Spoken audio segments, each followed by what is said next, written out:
Hello. How's it going, guys?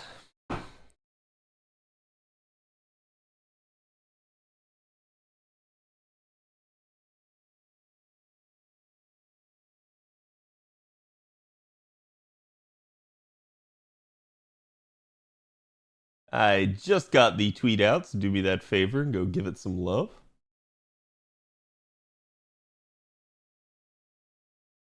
Go smash that retweet button.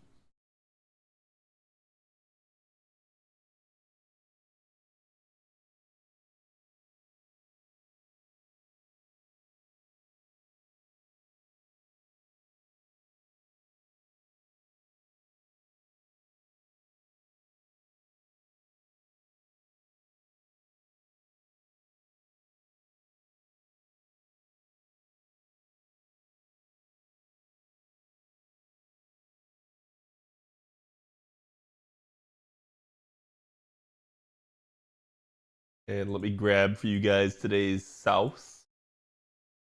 Alrighty.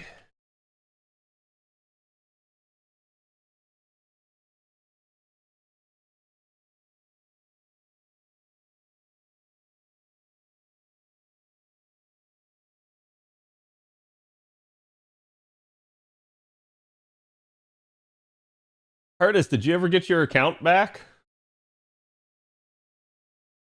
I meant to ask you the other day because I know you came in during the Arguid stream and you were saying that you had lost it. You did. Okay, good.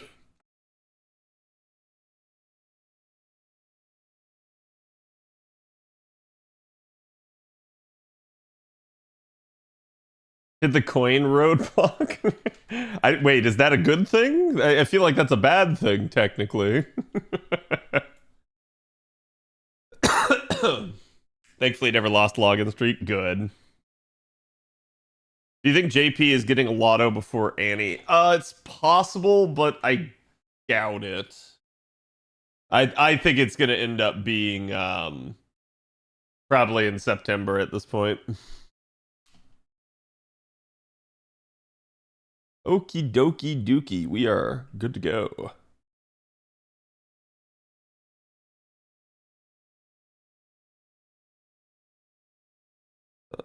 Wabam. Rongo Miniado. Hello, chat. How's it going today?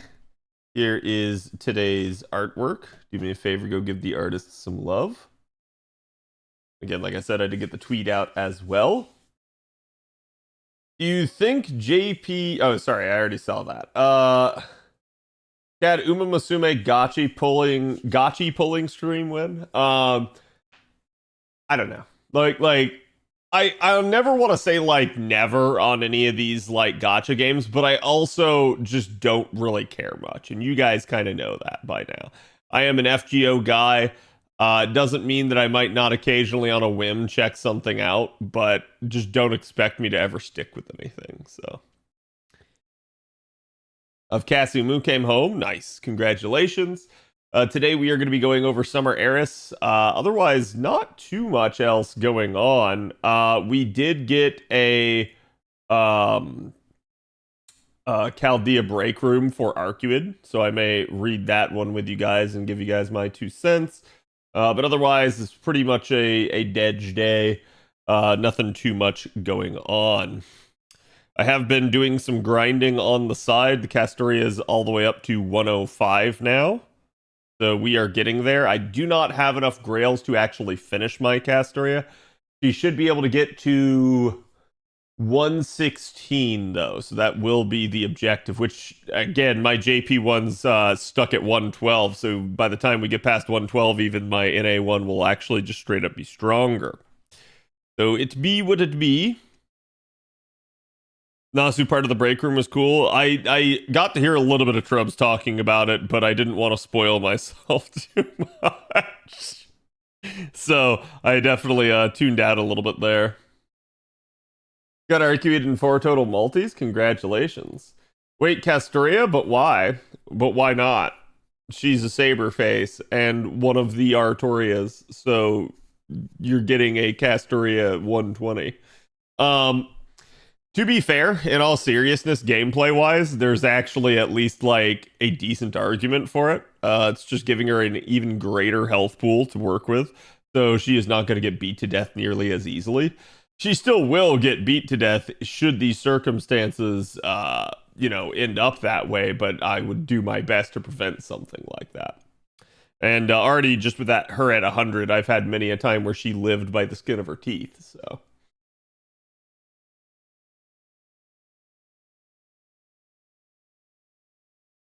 You shouted in the passenger bus? Jesus. Oh, good. Glad to know the game's treating you better.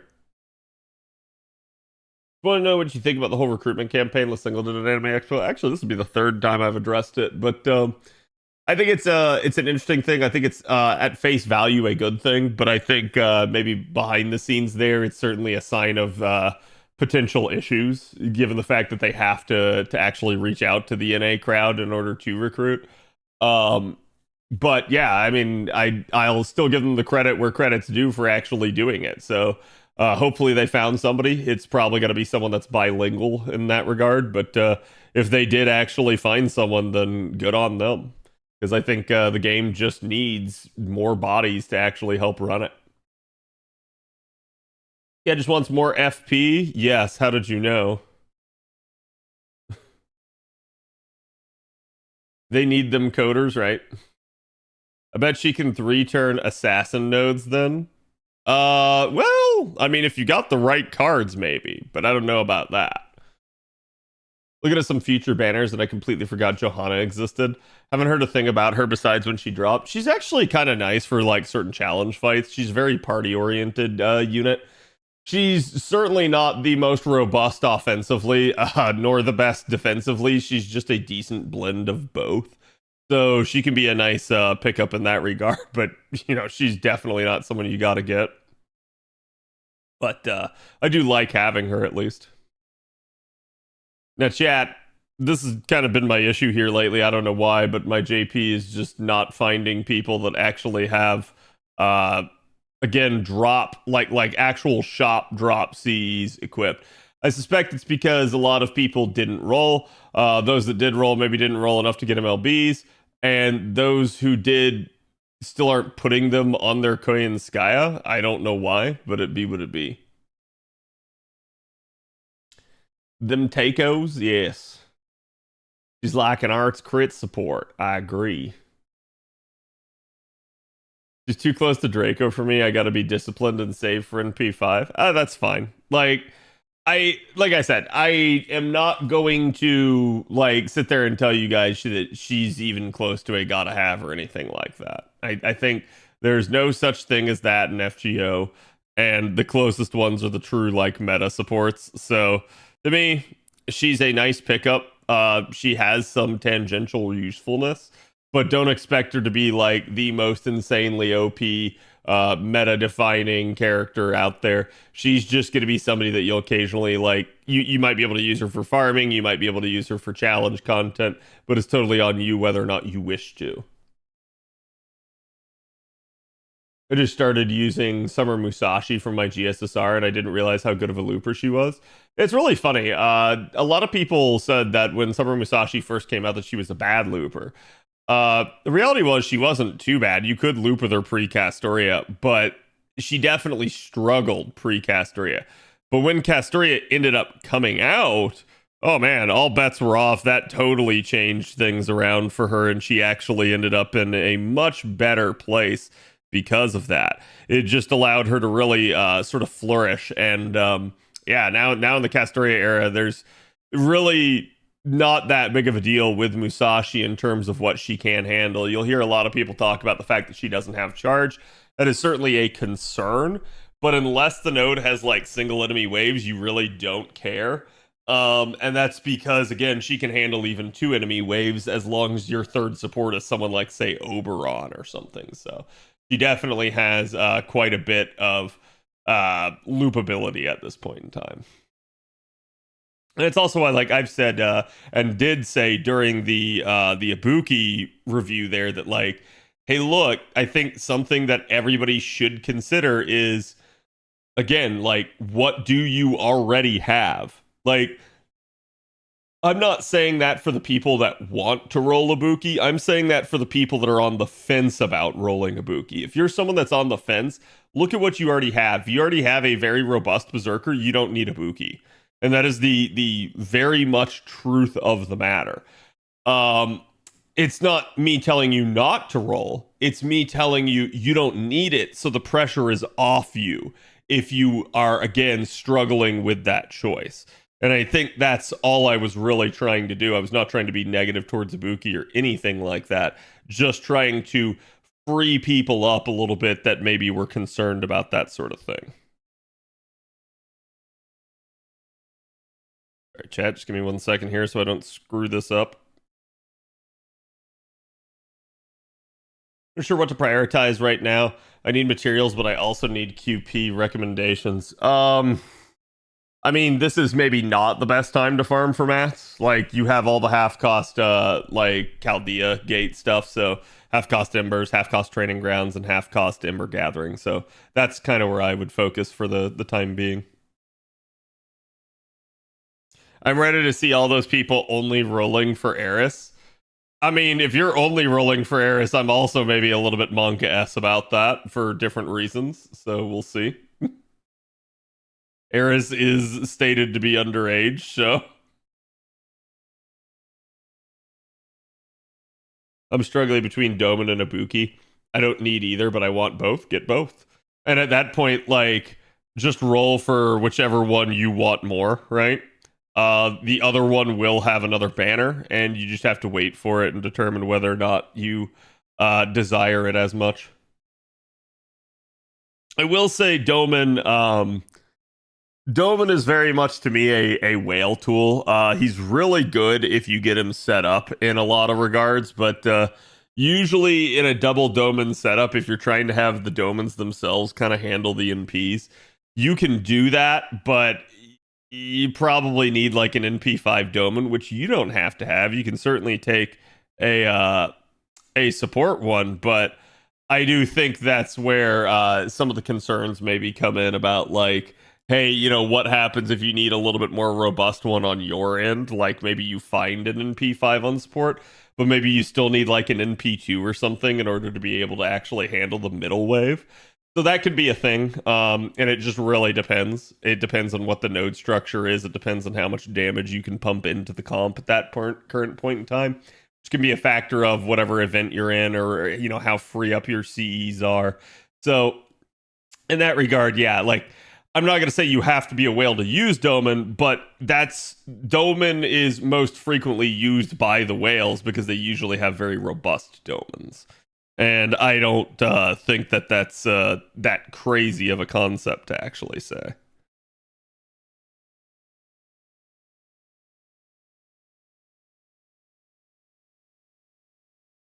Sorry about that. Also very much rolling for Ibuki. Yep.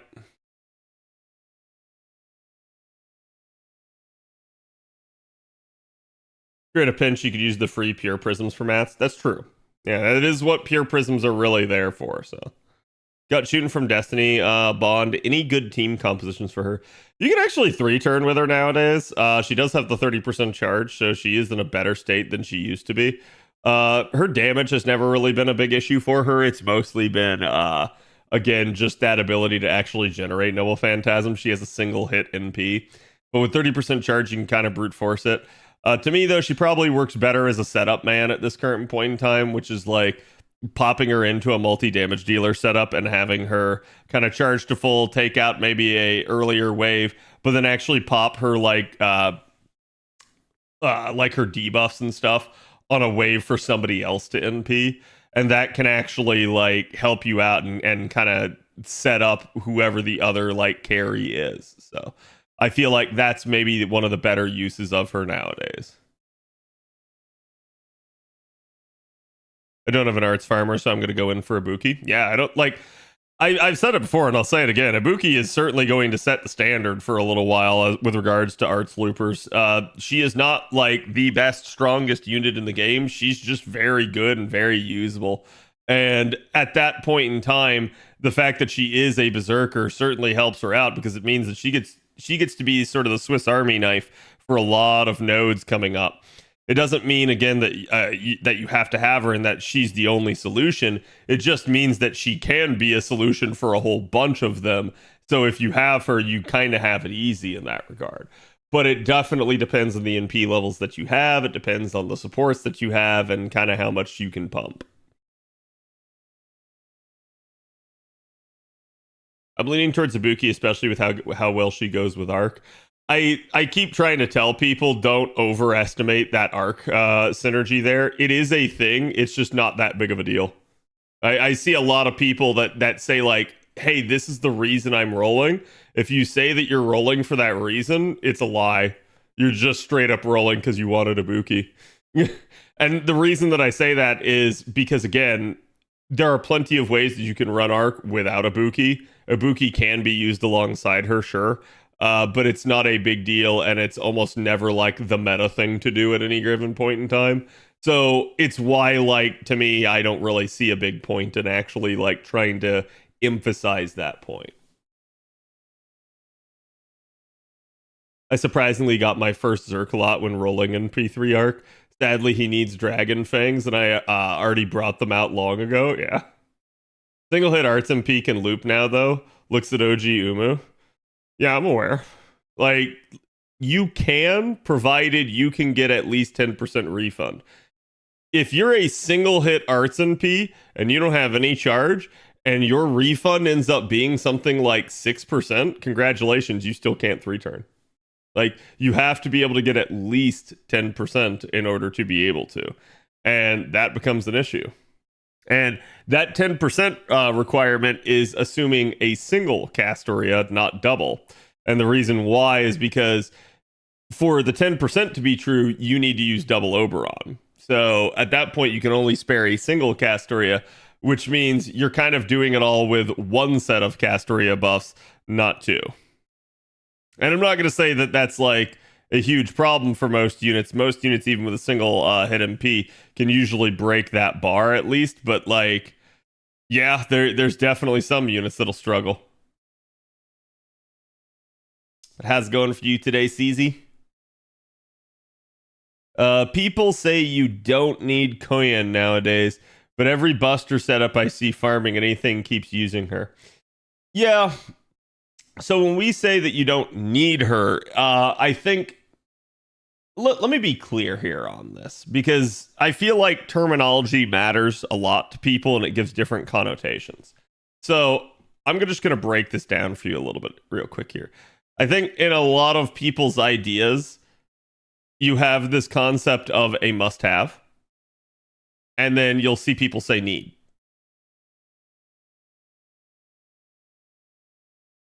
A lot of people would say these two are the same thing. Some people will tell you that it's not. And this is where that confusion can set in. Koyanskaya is not a must-have. Koyanskaya is absolutely a need for every player in the game. And if they tell you that they don't need Koyanskaya, they're lying to you. Why do I say that? Well, you don't have to have her, but what she does for Buster is unparalleled and quite literally unique.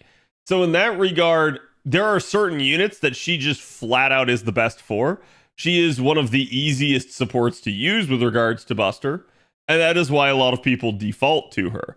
So again, you can see, yeah, like I'm running double Koyan right alongside Cuckoo right here. So like in that regard, yeah, no, it is a deal. To me, she is one of the meta supports. Every player should consider rolling on them. It's not a gotta have. You can play the game without it, but having the unit will absolutely make your life easier. Straight up. The interesting part about this is, and I've actually talked about this pretty frequently, that in reality, Koyan might not be the best Buster support. The best Buster support is logically Oberon. And a lot of people don't realize this, that you can actually, for quite a fair number of units in the game, get more damage out of that unit by using double Oberon Koyanskaya rather than double Koyanskaya Oberon. And the reason for this is because, again, the third skill for Oberon is that like Buster buff skill that also gives NP damage up. Problem is you can really only use this on turn 3. So when we say this, we mean it gives you the best damage in turn 3. If you only care about the third turn, then this is absolutely true for the vast majority of units. If you care about prior turns, no, it absolutely flips right back to Koyanskaya. Now, there are certain scenarios where Koyanskaya is still the better option comparatively. And it usually boils down to one of two factors. The first is the node man traded? If the node is man traded, Koyanskaya almost always wins. If the node is not man traded, the only other thing that can actually save Koyanskaya and make her better has a tendency to be how much of the unit's kit can be doubled up. If there is enough steroids there to double up, then that actually will make Koyanskaya a better pick. But if you don't have a lot of steroids to double up, it actually ends up being better in Oberon's favor. So why then does everyone not just run double Oberon? Because double Oberon is a pain in the ass to run. It is very, very annoying from the sense of you have to be very careful with how you use your skills. If you get your team order wrong, if you get your skill presses wrong, you brick the comp and it becomes incredibly hard to get out of and still salvage the run. So the downside to a double Oberon comp is pretty significant. You still have those downsides with Oberon in general, but how a lot of people deal with it is they run double Koyanskaya and then they rotate Oberon in probably on the third turn. And so that alleviates, at least at minimum, that oops, tee-hee, I pressed the wrong button at the wrong time, and now the entire comp is destroyed. So what ends up happening there when you start running double Oberon is now you can't keep one of the Oberons out of the front line, and because you might be so used to using something like double Koyanskaya, you accidentally end up tapping one of Oberon's skills, and you just go, oh fuck, as you brick the comp in turn 1 or turn 2. So that ends up becoming a huge issue for a lot of people. I think it is just in general a little bit slower of a comp as well. You do have the double popping of skills whenever you're running double Koyanskaya, but you also have, in Oberon's case, all of the time that you spend waiting on basically his drain after his second skill, as well as the sleep on his third skill, for you to kind of sit there and finish the node. So if you're managing to use Oberon's charge skills in different turns, for instance, you'll actually have a little bit more time to wait than if you just did everything in the third turn. And so that actually ends up being another source of, hey, maybe for some people it actually ends up being a little bit slower. That was a long, much ado about the difference between Koyanskaya and Oberon. The reality is, yeah, you should try to get Koyanskaya, 100%. Do you have to have her? No, but let me just say again, you don't have to have any unit in this game. But my advice as a streamer is get every meta support. And the reason why is it's just going to make your life easier, straight up. Cad speaking from experience? Oh, hell yeah. Hell yeah. I don't like running double Oberon. It sucks. If I am even remotely not paying attention, I brick the run all the time. So it's why I don't like doing it. It's not a good idea. But I will run double Oberon if I have to. It is a thing, and certain units kind of require it. It's just I have to be paying a lot of attention when I do it. So it's why, Koyan to me is a just much more comfortable composition. Actually, this might be a little bit spicy in terms of having enough firepower here.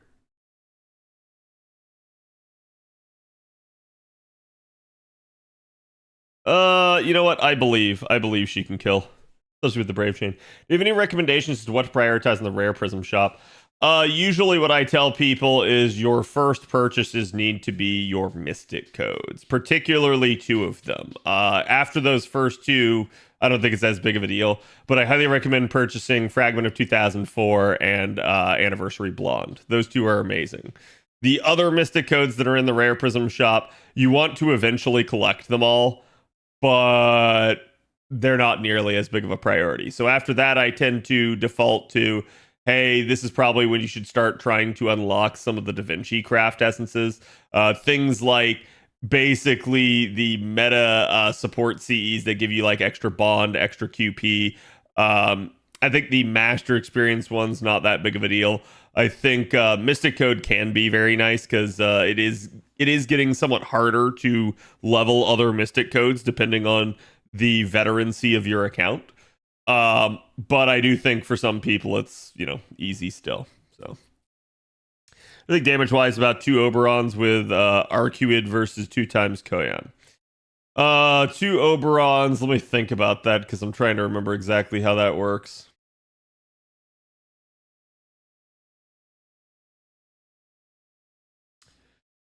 Well, you still wouldn't have enough charge technically to do that flat-footed because you would have 190% charge at best, and you would only have 100% from Arcuid herself. Well, hold on. With a unlocked mana loading, you could do it. So you would be going... hold on. You'd be going 10% there. You'd pop Koyan Sky's 50% charge skill. You would swap out the Koyan Sky for double Oberon. You would do the 220% NP damage ups.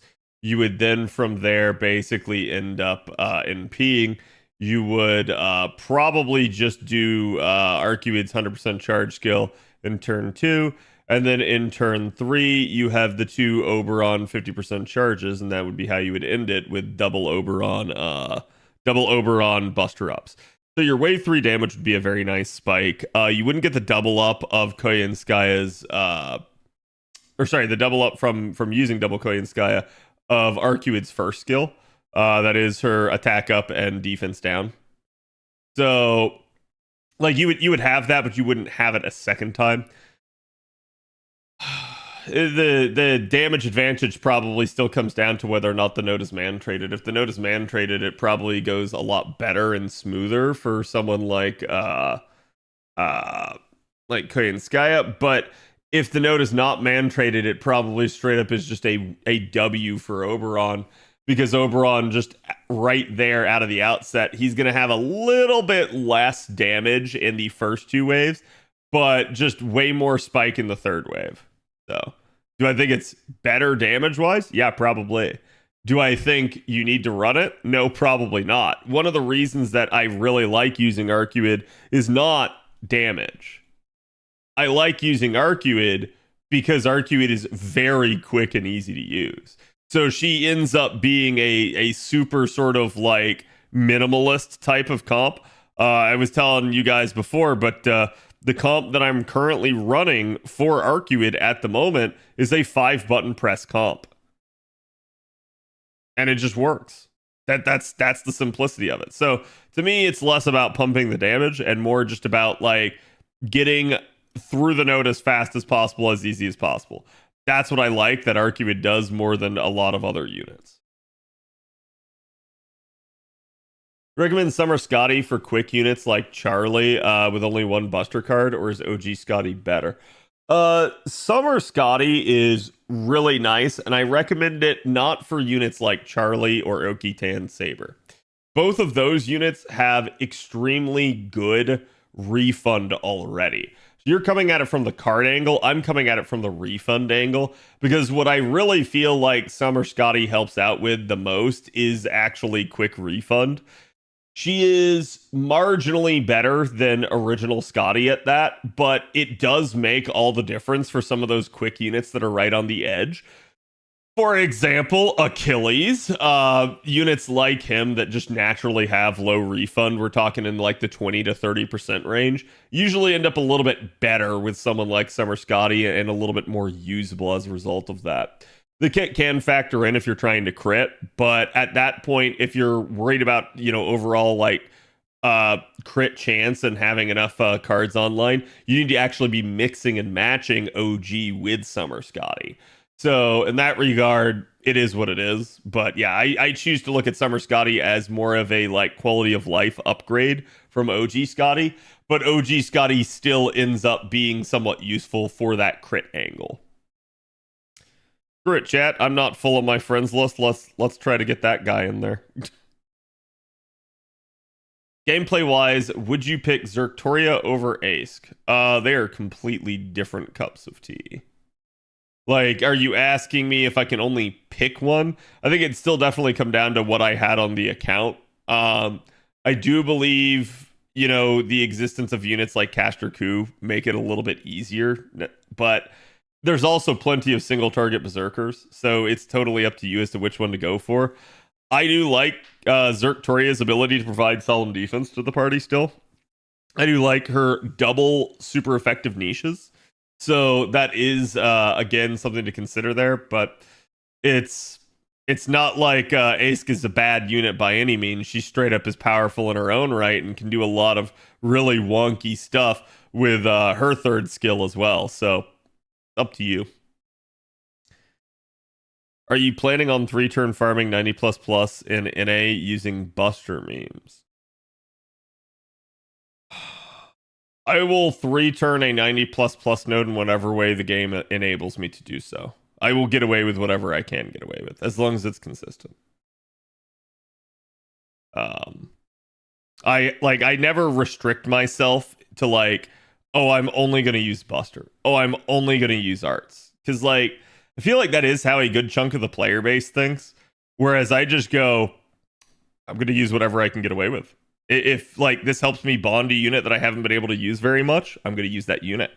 If this helps me use a mystic code that I need to level, I'm going to use that comp. That's usually where, a lot of my factors end up, is like me sitting there going, am I accomplishing the secondary objectives? And after that, if there truly is no difference, then yeah, I'm probably just going to pick, like, in order of rarity, the nodes, or sorry, the card type that's going to get used. So assuming I can get away with all three card types, I'm going to first use Quick, then I will use Buster, and then I will use Arts, because this is in reverse order of the order of sort of preference for me. It doesn't mean that I have favorites with regards to the card choices. It just means that to me, Arts tends to be the easiest one to use, and I use it the most frequently. Buster tends to be maybe a little bit more conditional on which units I have, because it is very much a system that is driven by the damage dealer. And then Quick, straight up, if I can get away with Quick, I'll do Quick every time, because I don't get to use Quick as often as the other two. I'm only going to use Quick. Wait a minute. Yeah, no, I actually do know people like that. So you would think no, right? But it is a thing. Would you say is a chase unit for someone that has all the loop supports and wants ease of farm for 90 plus plus? What do you mean by a chase unit? I'm just a little bit confused by the term. Oh, sorry, you asked it over here on YouTube. Think we're ever gonna get a new one with cooldown reduction and damage buffs? Maybe, right? We started to see a couple of overlap mystic codes that we hadn't seen before, but I don't know. It'll depend. Depend on what the devs want to give us, right? Think any servant will be a meta support? Oh, it's possible. It's always possible. Like, I wouldn't be surprised either with their current stance on bonding if that is exactly what gets dropped on us, is a like meta support, because I feel that what they're going to try to do is they're going to try to give you guys more options so that when you do hit bond 15, you roll another unit. That does seem to be their plan. And I don't know that it's a good plan, but it seems to be what they're angling for regardless.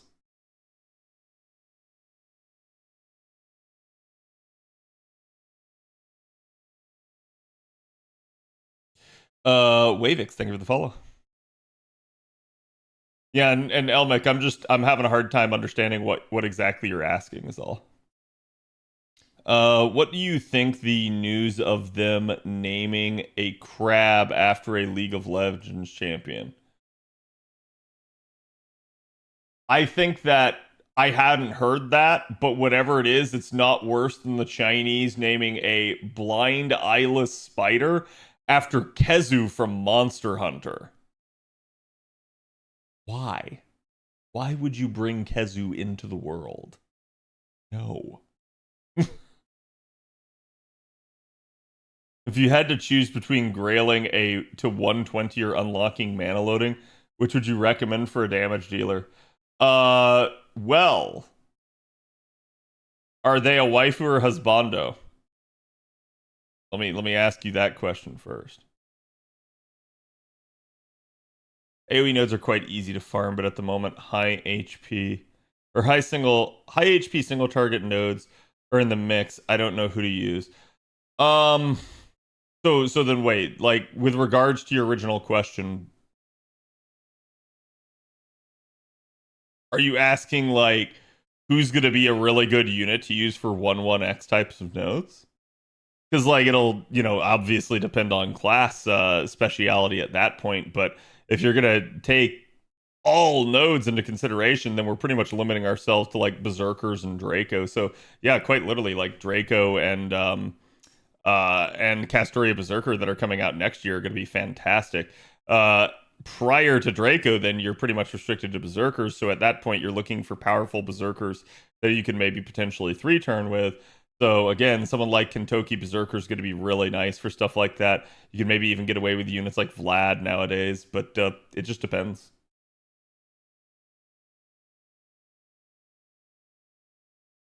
Waifu, 120.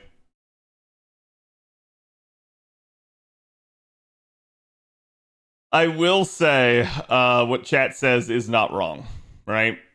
What do I mean by that? Mana loading is very useful. It does open up capabilities for a unit, but I feel like if it's your wife or husbando, you're really going to want to 120 them. Let me ask you a better question. Which unit is it? Vlad loops surprisingly well. He does. Even 4 stars, which can help out with arts units in summer, like Marianning, who I'm enjoying using. Yeah, I I I think one of the big things I've always tried to do on this channel, guys, I've tried to educate you and try to keep you open-minded about particular servants, so that way you don't get stuck in your ways and thinking like, oh, X servant is bad, I'm not going to use them. Rather, instead, make you think about like, hey, how can I actually put this servant to work? Like, how can I get to use them? And that's always that like what I hope, because in doing so it makes you smarter, it makes you more adaptable, it makes you able to like overcome the challenges that the game throws your way, and in doing that you will just be a better player, as opposed to people that sit there and they only rely on tier lists. That they're frequently the people that go, I don't know how to build a team comp, I can't get through the content, I don't know what to do, because all of a sudden the game throws at them something that the tier list did not prepare them for, and then they go, shit. Because they have no idea what to do when the best unit in the game suddenly doesn't work. How Ushi goes in fair with other AoE Avengers. Ushi's still pretty solid. Trying to remember her actual damage numbers off the top of my head. It's been a hot second.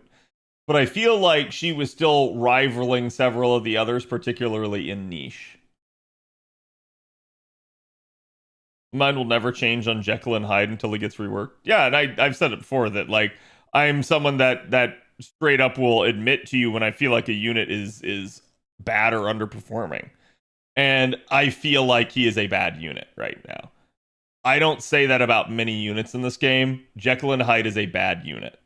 He does not work in any way, shape, or form in a synergistic or good way. And using him is purely you gimping yourself. That does not mean that I hate Jekyll and Hyde. In fact, it makes me a little bit angry on behalf of them because I want them to be better. And I have had that stance with several other units in the past. For instance, Mamo Lancer. If y'all remember, I used to complain quite a bit about Tamamo Lancer not having any upgrade. And the reason why is because I was angry that she was not a better unit. She was clearing away the worst single target SSR. So bad, in fact, that just about every single 4-star beat her in her own niche, even. So it was one of those deals where you had to go like, yeah, I mean, I understand people like her, but straight up, she needs something. And what I was hoping they would give her was an NP interlude. That is still absolutely on the table for her. But they gave her a charge skill and fixed the demerit on her third skill. So, yeah, that was a good change. And while it didn't improve damage too much, it did make her a more usable, modernized unit. So I was okay with that buff. I still thought that was a good buff. What are your thoughts on auto farmer users? Should they be allowed to use the program? The devs absolutely do not intend you to use it. It is third-party program that is basically the equivalent of hacking at that point. I don't think people should use it. I'm not going to get angry or upset at people who do. My entire stance with them is basically sort of a don't ask, don't tell type of situation where it's like, I don't really want to know that people bot. And as long as people aren't flexing their bot results, I'm good. If people try to come in here though, and they try to go, you did 500 boxes in the lotto. I did 1,000. I did 2,000. I did 3,000. I don't give a shit because you didn't do that. That is not an accomplishment. Your computer did it. The only accomplishment that I can say that you achieved is congratulations, you managed to get your computer not to shut down for a Windows update for the entire time that you were running your botting program. And that's the truth of it.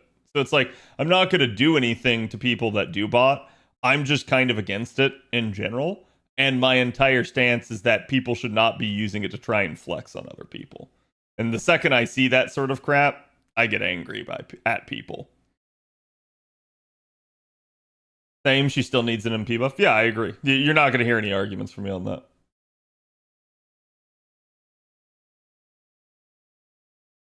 At that point, why bother playing the game? I think where we started to see people that actually do bot the game has more of a like. I think it's more of an influence from external entities. That is to say, other gacha games, including auto functions, have made people desire it in FGO. The reality is the game was never designed with it in mind. It's never been an intention of the devs for you to do it. And as somebody that has been pure the entire time and never used a bot, I don't know. I don't really have much sympathy for it. I can, I guess, understand where people go, hey, look, this isn't worth my time. I don't find this enjoyable. Fair enough. But I'm also going to say, if you don't find the game enjoyable, why are you playing the game? And that's going to sound harsh, but I've said it before. I'll say it again. I don't care what the game is. If you don't find it enjoyable, you probably shouldn't be playing it. Okay? This goes for FGO. This goes for any other gacha game. This goes for any live service game. This goes for any game in general. If you are not enjoying your time playing the game, if you feel like it is too much of a chore, if you don't feel like you're getting the reward that you wanted out of that game, no matter what it is, could be, again, just actual fun, could be escapism, distraction from real life, right? Like, I don't care, but if you're not getting whatever it is that you seek out of the game, there's no point in playing it. So. I think it's a disservice to Kenshin that she came out in the same year as Zerturia and Draco. I don't know about that. Like, I still feel like Kenshin's still a quality unit. I still feel like the fact that she has buff strip before damage is always going to make her pretty solid in that front. She is certainly the game's first 5-star ruler. She can out damage a unit like as cracked of a unit as Estrella. So at that point, I still think she's pretty solid. But yeah, like, I'm sorry, but Draco and and Castoria Berserker are very good, right? And that is a thing that she will have to contend with. If she doesn't need auto battle. Well, I think in all seriousness, right? Like when we're talking about hell man, like God, I had to just do some nodes. I don't have much pity for people, right? Like that are needing to use an auto battler to get through something like that. I think where I understand it by far the most is lottos. I do understand why people want to use it during a lotto. I do understand that it's monotonous and tedious. I just think that what we should be doing is instead of botting it, we should probably complain and then we will actually see improvements. So hear me out on this, chat. We really started to see a lot of botters in FGO after, and I'm sorry, people are probably not going to like that I'm going to say this, but it is the truth and it is the source for a lot of it. We started to see a lot of botters in FGO after the subreddit actually allowed it and promoted it for a while. We didn't used to have it before that point because the subreddit didn't allow it. But once the subreddit started to allow it, you started to see it become a lot more pervasive. And it's really funny because I ended up complaining to a certain someone about it. And I think they finally realized how dumb it was and how it was actually hurting the community. And Reddit actually reversed course. I'm not going to say who that person was, but I find it very interesting that Reddit reversed course very quickly afterwards. What I will say is at the end of the day, that did cause a bit of a problem for the community. People became less engaged with the game. People started engaging with the subreddit itself less. And I think that kind of caused people to mentally check out. Now, with all of that in mind, I do believe that botting is kind of there because people are dissatisfied with the gameplay loop when having to play and grind for long periods of time. In the past, when people actually did complain, the devs did listen, and they did try to actually make the game better. We saw numerous speed ups getting added to the game, including, dear God, the year one, like actual like 2x speed that we now all play by default. Speeding up death animations, speeding up the in-between areas of nodes, speeding up noble phantasm animations. All of these things have happened so that you don't have an NP skip, so that you don't have an auto battle. So they have made the game better to suit the player base because people felt like the game was not, up to par and was taking too long before that. The problem is when everybody starts to use a auto battler, everyone kind of gives up and just says, fuck it, it's not good. We're just going to auto this. And as a result, they stop complaining about it. And when you stop complaining about it, the devs don't get that feedback anymore. And boom. You don't end up with any more speed ups. So it is what it is. I'm not going to say that that's necessarily a one-to-one thing either. I do believe that the complaints absolutely are a factor in the devs changing things, but the devs are only going to change things they want to. So it is what it is. But I do think that that is something that definitely ends up being part of their consideration. Back button, biggest W ever. Oh, yeah, exactly. And so that's why I think, like, again, having that feedback, actually using the systems and complaining about it is one of the best things you can do. It's why you guys hear me. I roll out my FP every freaking month on JP to do grail casting. I have in 2 years plus now, almost 2.5 years, never missed a grail casting. That being said, I need to do my grail casting this month for JP. But I've never missed one.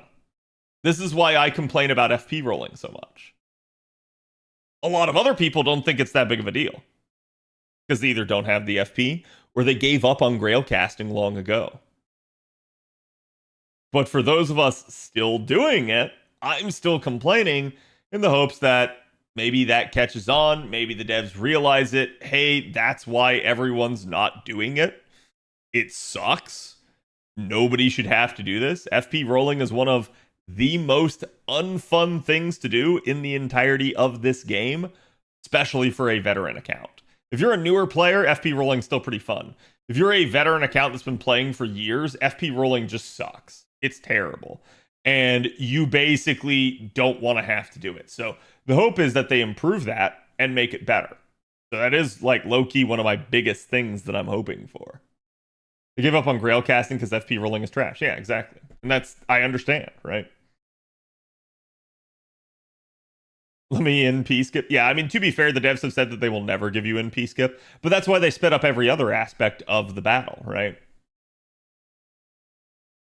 The Reddit ruins everything yet again. I mean, I feel like maybe we can't blame the entirety of Reddit for stuff like that, right? Just that I did notice that prior to Reddit embracing it, botting was not a very common thing. After Reddit embraced it, the mentality completely shifted. So I blame the Reddit mods for that, the people that are actually running it. And it has been very difficult to get the community back to sanity since then. Though I do believe we are turning it around. I do believe there are less people botting nowadays. Mostly because the people that bought the game usually don't have that same attachment. They end up moving on to greener pastures.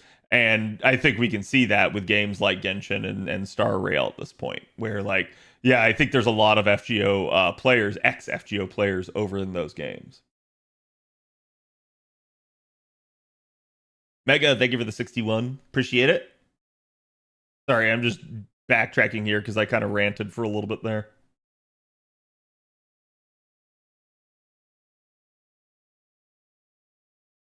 FGO needs a fucking login system. Wait, what do you mean a login system? We have a login system. Or are you meaning like an actual like account system? Because I agree with you on the account system thing. Double speed gives you a headache. Oh, that's surprising. You're one of the rare ones, Jay.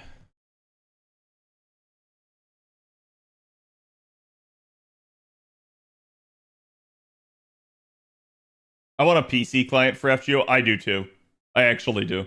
I want the ability to just have, again, like chat said there, an account system where I'm just logged in across all my devices and I don't have to transfer back and forth. Dear God, I want that so bad. Because I would absolutely play on PC with you guys here on stream. 100%.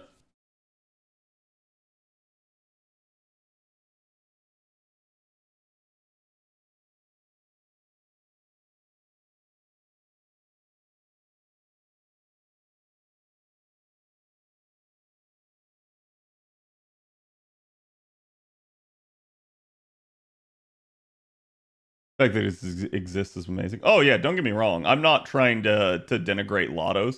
I'm just saying, Shiro, that I understand why people don't like them. Right? Like I can understand that a contingent of the community does not want to have to farm.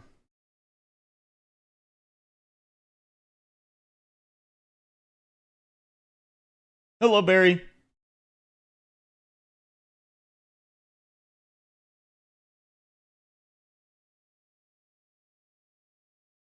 I would like the pity to be transferred from banner to banner. Is that maybe a bit unfair to ask for? No. No, that's not unfair to ask for. I've been saying the same damn thing myself. I would like pity to also apply to higher NP levels. I mean, and I'm a whale saying that, so I know it's like, oh well, he just wants that because he's gonna roll more. And I've said this before, but like, while yes, that is true, I also do believe that if they allowed the pity to apply to the higher NP levels, you might actually see the occasional free-to-play player going for NP2 and stuff. They would be more willing to do so because they knew that they were still protected.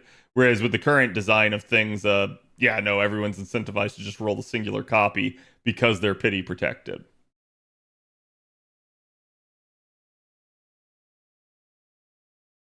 They underestimate my willingness to grind for crap. To be fair, if you are here right now watching a stream, you are already not a casual. So, like, there are a ton of casual players of these games. They do not grind very much. We're talking the people that go in and they do their 10 to 20 boxes in a lotto and they are done. If you're somebody that's actually involved in the community and trying to get better at the game, you already care more than that person. You are straight up somebody that is probably going to do more and achieve greater things. Disturbed. Thank you for the follow. happy with the daily farms and kind of grindy things. Like raids are great too. Lotto can be a bit much at times. Yeah, I mean, like, I don't have a big complaint over it. I think the only time I've really complained about it was kind of this past year where we had like 6 months of grindy events, just back to back to back to back to back to back to back with barely ever anything in between. That was too much. Not every event in FGO should be a grind, right? Like, but yeah, I don't mind the occasional grindy event. Is the ghoul? They give the follow. I'm here to give you a headache trying to read my name. Thank you, I appreciate it. To be fair, my brain kind of converts leet speak, so I'm good. That's how I knew it was disturbed.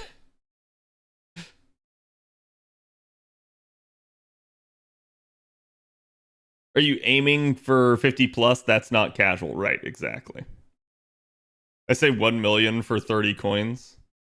Make friend points apply for servant coins for units I've already obtained. I mean, friend points already are a source of servant coins, but only the low star ones. I'll just say this. I don't care how they fix coins. I just want them to fix them. I want them to be some sort of infinitely farmable thing. Now, I'm okay with there being a limit to the farm. I'm okay with them gating it somewhat. But there needs to be an actual path of progression other than rolling the gotcha.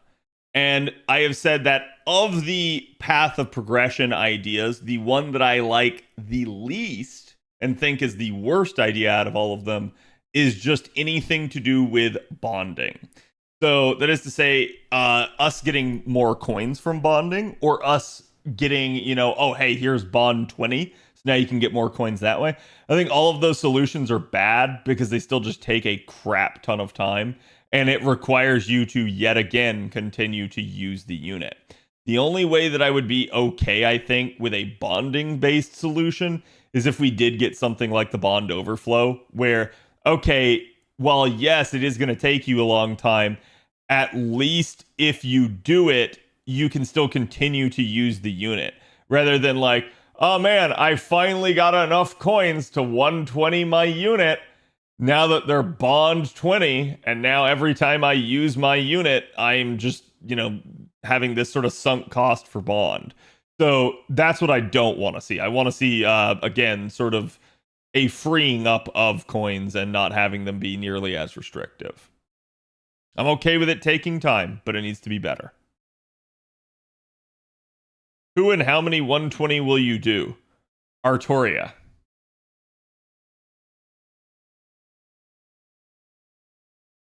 This is twice, back-to-back streams. Someone has asked me a question that I could answer just with Artoria. Again, it's actually not Artoria. It's all saber faces. What are your thoughts on class score as it stands right now? I like class score. I don't have a big issue with it. More than anything, I have gripes with the storm pod system, and most of those gripes are reasonably catered to now because they have reduced the cost of them during events. So during events now, storm pod nodes, instead of being 40 AP, are now 20 AP, and I like that. But I also just go, why do they cost AP at all? That's kind of my entire point in all of this, is that, like, it really just feels like it's a stupid gimmick designed to waste your AP. I understand what they were trying to do with it, and the devs talked about it, and like Mr. Chu even said, like, yes, they had to put a limit on the number of storm pods that you got, because if there were no limit, people would just immediately grind it all out and be done with it. And he's not wrong. That absolutely would have happened. So, like, I don't care too much about the limitation on storm pods. I'd maybe like a bigger like amount. So you know how it'll say like 0 out of 9, right? Like, I would like this number to be like a full week's worth. So since you get 3 a day, I would like it to be like 21. Okay. Sorry, that's 3 times 21. I would like it to be basically 3 times 7 equals 21. Okay. I think that is a good cap. That allows you to not play FGO for a week and still not waste storm pods. Or, again, just not do the storm pods for a week while playing, and so you can let them accumulate and build up, and then kind of run them down.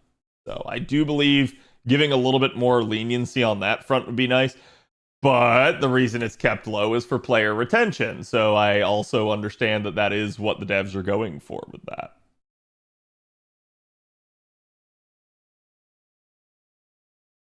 Do you think there should be an easier way to farm quartz?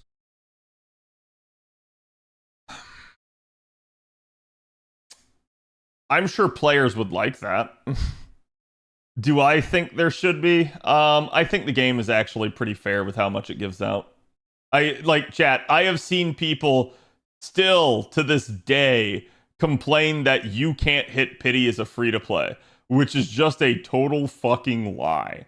You literally just got given like 900 quartz this past anniversary. What do you mean you can't hit pity? You literally got handed a pity.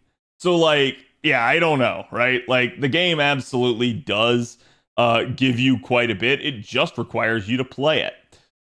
So I don't think the pity amount is that insurmountable. A lot of people want pity to be lowered. I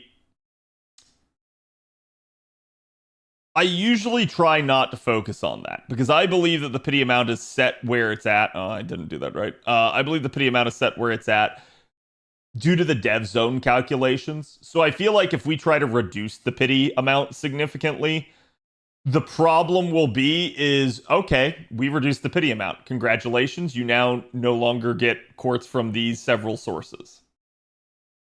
Like they will just straight up restrict the economy of the game so that they still make money off the game, chat. That's the thing. I think at the end of the day, you have to understand that it is a business and they are going to do whatever the hell makes them money. That being said, what I want to see them change is sort of the quality of life of pity. Like I said, I would like to see pity apply to higher NP levels. I would like to see pity roll over to other banners. I would like to see pity not get reset when a banner changes so that you can have rotational rate ups back again. I think all of that would be really good changes to the pity system and would bring back sort of the eras of, hey, now we can have these, days where it's a solo 4-star on rate up, or again, 2 5-stars, then a single 5-star, then the other 5-star, then back to 2 5-stars. Like you would get the unique banner structures back again that actually did allow people to find combinations to roll for what they wanted. So I think that's better in terms of changing pity. I think pity needs more bells and whistles. We don't need to actually change the amount of it very much. I understand people are upset that it's high, but like I said, this to me is a problem solely unique to FGO. What do I mean by that? I mean, only players in FGO seem to have an inability to save. In every other gacha game you go to, the mantra is save, save, save, save, save, save, save. Only in FGO is the mantra YOLO, YOLO, YOLO, YOLO all over the place. I don't know why. I have no idea why this is the case with this game, but that's how it's always been. And so even when we got the pity system, that mantra didn't change. People just did not want to accept the pity system because they were so used to just YOLOing.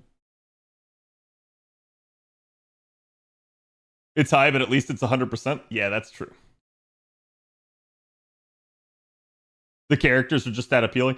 Yeah, I mean, I guess to a degree, it's a good sign, right? It means that everybody wants everything. Gacha addicts are everywhere. Oh no, I'm not going to say that gacha addicts aren't everywhere. I'm just saying that generally the strategy in every other gacha game is save to pity. Only in FGO do a good chunk of the player base go, pity is unachievable, which again is a lie, and thus I'm not going to save up to it. I don't get it. I save and I encourage it. Yeah. Pity is stupid low. Pity is stupid low in those games. They also just have a tendency not to give you nearly as much of the currency for free. So that ends up being the case, and then they usually have a higher pack cost. Now, to be fair, Does that mean that players hit the pity still and get what they want more often in those other games? Yes. However, it usually means that more and more of their player base are not free to play. And I've talked to many people before, and I've had people be like, "Oh yeah, I'm totally free to play in those games," but then I buy the welcome, then I buy the battle pass, and I'm like, "You're not free to play then. They got you. You haven't realized it. They got you straight up. If you spent any money, they got you." Now, that being said, it's the same thing with the GSSR in this game, right? Everyone will tell you the conventional wisdom is if you're going to roll on anything, roll the GSSR. Boom, you rolled the GSSR, you're no longer free to play. They got you. But to be fair, hey, that's a you pay, you get it. So.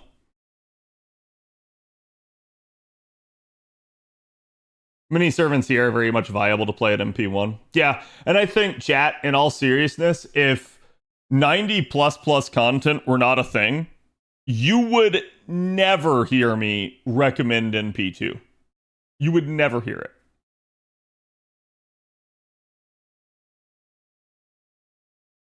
Because straight up, like, every 90+ node can be done with an NP1, provided you have the right setups. And like Genshin and Star Rail, you need more copies of the unit to unlock more abilities. Yeah. No, I mean, and all I'm trying to say is that, like, the result is better for the player if you think about it, and better for the game in the Genshin and Star Rail type of pity system.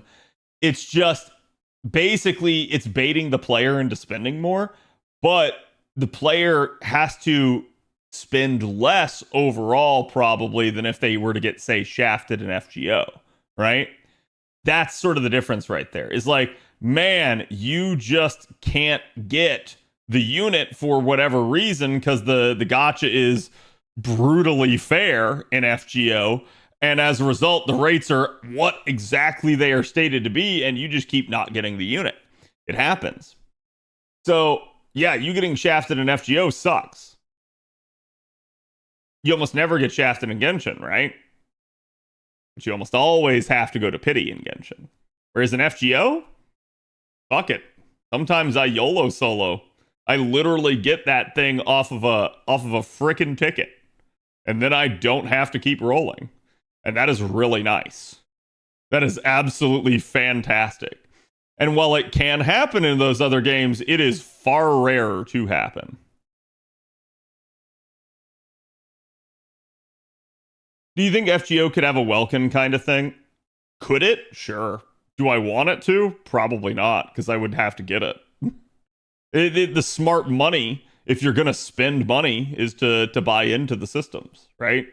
So that's why I'm saying, like, usually having these other monetization schemes in your game ends up translating more and more players into, well, what's the term that we're going to call it? We're going to call it pay pigs. Quite literally, it ends up getting everybody hooked on that drip feed, on that subscription. It gets people to actually spend money on the game. If you were already going to spend money, though, it's a good thing. You don't care. And that's why you see so many people, like, extol the virtues of these types of systems. Because they were already going to spend money anyways. But if you're the free-to-play and you wanted to stay free-to-play, yeah, that sucks. The game's kind of chokeholded around those systems being in place. Do you think FGO will launch a battle pass?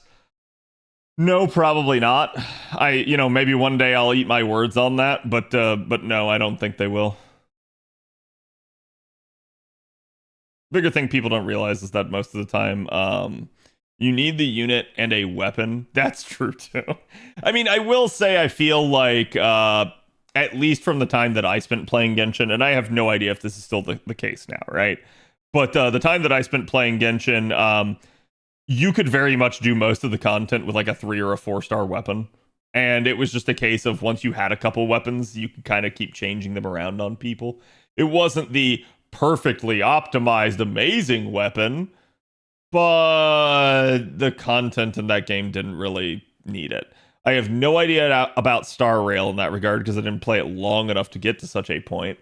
I have no idea about Wuwa in that regard in the same way. What would be the rewards anyways? Exclusive craft essence?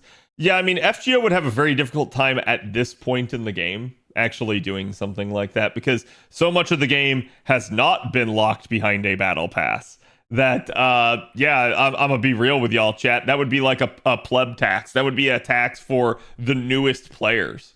Like, oh, hi, have you not been playing FGO? Cool, get fucked. You don't have any of these things. So like now you got to get them from the battle pass. Whereas like, oh yeah, hey, I'm the veteran. I don't need the battle pass at all because I already have everything that the battle pass could conceivably give me. So like I'm just good, right? So that's where like yeah, I'm not sure it would be the best system to put in late in the game. Those types of systems are usually they have to be in at launch or not at all.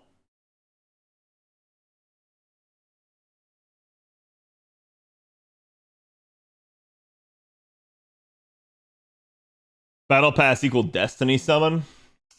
Yeah, I do think you could make an argument that something like adding additional GSSRs to the game is somewhat similar, right? Do you have to do them? No. But if you don't do them, you're just missing out on quite literally a guaranteeable thing. It's really not needed in Honkai Star Rail. You can still do without, but it's really suboptimal. Yeah, okay, so you're saying in Genshin it's not needed. Right, and that's what I was thinking, and I assumed that Honkai Star Rail was maybe a little bit more in the opposite direction. It looks like that assumption was correct. I don't know, right? Like, you guys know me. At this point, I don't much care for any of the MiHoYo style games. It's the same reason I don't really care for Wuwa, because Wuwa is fashioned in the exact same mentality. It just, I don't know, it's sort of, to me, it's that like predatory scheming that like whenever you have a battle pass, whenever you have something like a Welkin Moon, your game's design is changed because of it, and people be like, oh no, it's not good. Okay, chat, show me the login bonus in Genshin Impact. What's that? Oh, it exists, but it's online in a website and it's just shitty rewards that don't actually matter. Yeah. Wonder why that is. Oh, because if you actually had a login bonus, there'd be no point to the Welkin Moon. No one would buy it. So that's why they changed the game. Hey. Well, why do we have a battle pass? What's the effect of that? Oh, look. The only 4-star and 3-star weapons that are in the game are pretty poop. Oh, look. Did you want money? Did you want, like, actual materials for your characters? You can get them, but it's now going to take you a shit ton of time. We're going to stranglehold the game and lock it behind other systems like your stamina mechanic. Or you can just pay for the battle pass and get it for free. Hence my point. So it definitely does end up changing the design of a game. Whether or not it ruins a game, I think depends entirely on your perspective on the game, whether or not you're willing to pay money. I think where battle passes and things like the Welkin Moon make a lot of sense are for people like me. I am employed. I spend a good chunk of my day at work. I have disposable income. Why should I waste the time farming when I can just pay and have it? That's who it's made for. The hilarious part is, well, it was originally made for those types of people. Everybody now ends up accepting it and partaking in it as if it, was also made for them. So you have like people that would otherwise be free to play and have all the time in the world to spend on games buying a battle pass. Why? So they can go play another game. And you're like, oh. This is actually the problem with gaming in general. Like, we deserve every sort of like bad predatory system that's in place because we ourselves have sort of incentivized the devs to do it.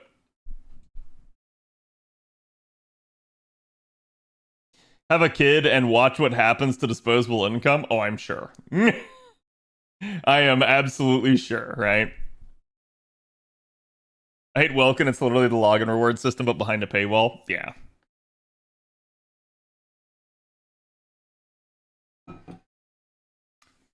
Complete the battle pass for Black Grails and older CEs would be a massive scum tactic. Oh yeah, but you know they do it, right? Like, as a whale in Wuwa, Genshin, and Star Rail, I have trouble finding stuff to spend on in FGO. I spend less in FGO over 7 years of playing than I have in any of these other games. You know what? I'm not surprised either, Nif. Like, straight up, if you just play FGO consistently, I'm not going to say that you don't have to spend. It's just that, like, the requirement really is not there. I have everyone point out, like, when I try to make any arguments about my JP account, they go, oh yeah, but Cad, you spent money on it now. Sure. Chat, you want to know how many meta supports I got on my JP account as free to play versus how many I got as a whale? Want to take a guess? Sorry, let me addendum this statement. Free to play with GSSR only.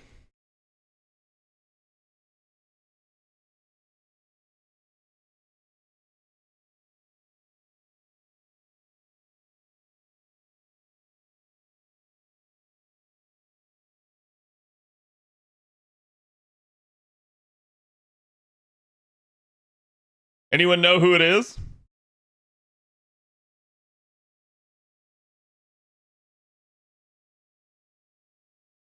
Yeah, it's Merlin. OG Merlin. Oh, true, Summer Scotty. I did forget about that. So you're right. So since then, Summer Scotty has also been one. But yeah, like, straight up. So I did his 2 now. Only 2 of the supports were pay. Everybody else was either a GSSR or achieved totally free to play. Was there luck involved? Fuck yes. But there was also bad luck on other roles. The point that I'm trying to make here in all of this is, yes, I was able to acquire every, like, big major unit that I needed to form the capability of my account relatively free to play. I did not have to spend a shit ton of money.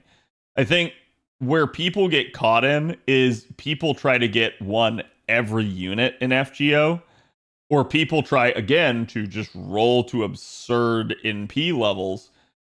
Yeah, that's where they're gonna hit you every stinking time. That's where you're gonna end up spending a ton of money. How do I know that? I chat. This was JP CAD talking. This is now NA CAD talking. Yeah, I know from experience, straight up. Azure Lane is a skin farming game. That's how they get you. Yeah. I haven't spent any more at all after Oberon. Haven't felt the need since my single target and AoE servant requirements are met. Haven't felt power creep much either. Don't worry, you will. We're headed to 90 plus plus. You'll start to feel it again. It's not going to be that bad though, right? Like, it's not going to be like, oh my god, I can't do this type of crap. It's just going to be, yeah, there's going to be some annoying nodes. That's really all it is. But that's why, like, I try to say this, like, a lot of the issue that people have with FGO is usually self-inflicted. It's usually they can't save, they can't hold back, they got screwed in the gotcha and they didn't know how to handle it.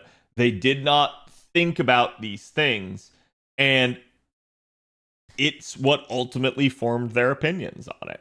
Now, people are a product of their experiences, so I get that. But it's also one of those deals where if they actually had taken the time to sit there and go like, hey, you know what? I should not have rolled on every banner from now till Kingdom Come before the unit that I truly wanted came out. If I had done that, I might have gotten the unit that I truly wanted. And then I would have maybe been a happier player as a result. Oh yeah, no, chat. So straight up, 90 plus. When 90 plus first came out, it was a little bit of a challenge for certain nodes. I think a lot of people adjusted and they were fine. Once Oberon came out, 90 plus just no longer a thing. Like you can complete every 90 plus node with an NP1. Straight up. No exceptions.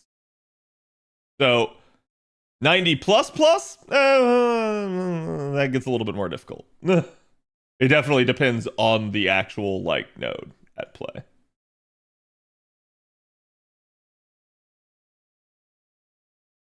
Started during 5th year because my friend wanted someone to talk FGO.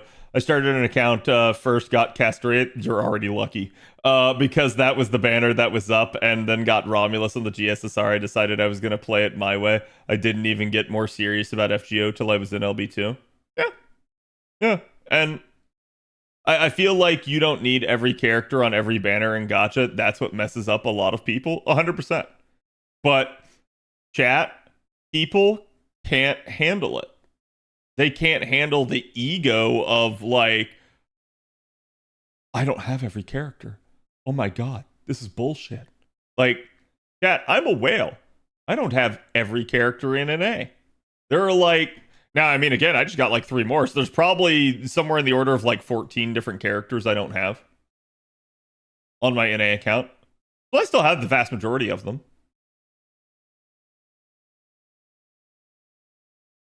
But I don't have every one of them. And I'm someone that spends money and doesn't really have any qualms about doing so. And I still don't have them all. And I've had people be like, why don't you have them all? So-and-so is a bigger whale than you. So-and-so collected all of them. And I'm like, I don't fucking care. It's no skin off my back. It doesn't in any way, shape, or form diminish the accomplishments that I've achieved. In fact, most of the accomplishments that I've achieved have nothing to do with my whale status. They have everything to do with how diligently I play a game. And this is entirely why, like, when we start to look at, like, hey, my grailed support lists and stuff like that, that's not whales. That's, hey, look at that. Cad has collected all of these things. Cad has never missed a grail. Cad has never missed a lore in that regard. Well, that's not true. I have missed like 1 or 2 in the very beginning of the game. But like, that's what I'm trying to say is I have collected just about everything that you possibly can as a player. Let's take the gacha out of it entirely. I don't miss. I play religiously. My login streak is uninterrupted other than that one day. In fact, let me see here. Hold on, where is it? Where's our login streak now? No.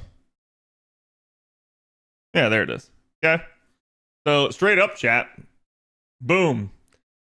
I have, since I started playing in October of year 1, I have never missed a day other than the forced day that we all had to miss. There you go. So, let someone try to take that from me. There's a reason that you don't see many people running around with a similar support list to me. Most people don't play the game as much as me. That's why I speak from experience. It's why I speak from a position of certainty in a lot of things. I know because I've done it. Because I've been there. Because I did everything. And it's that simple.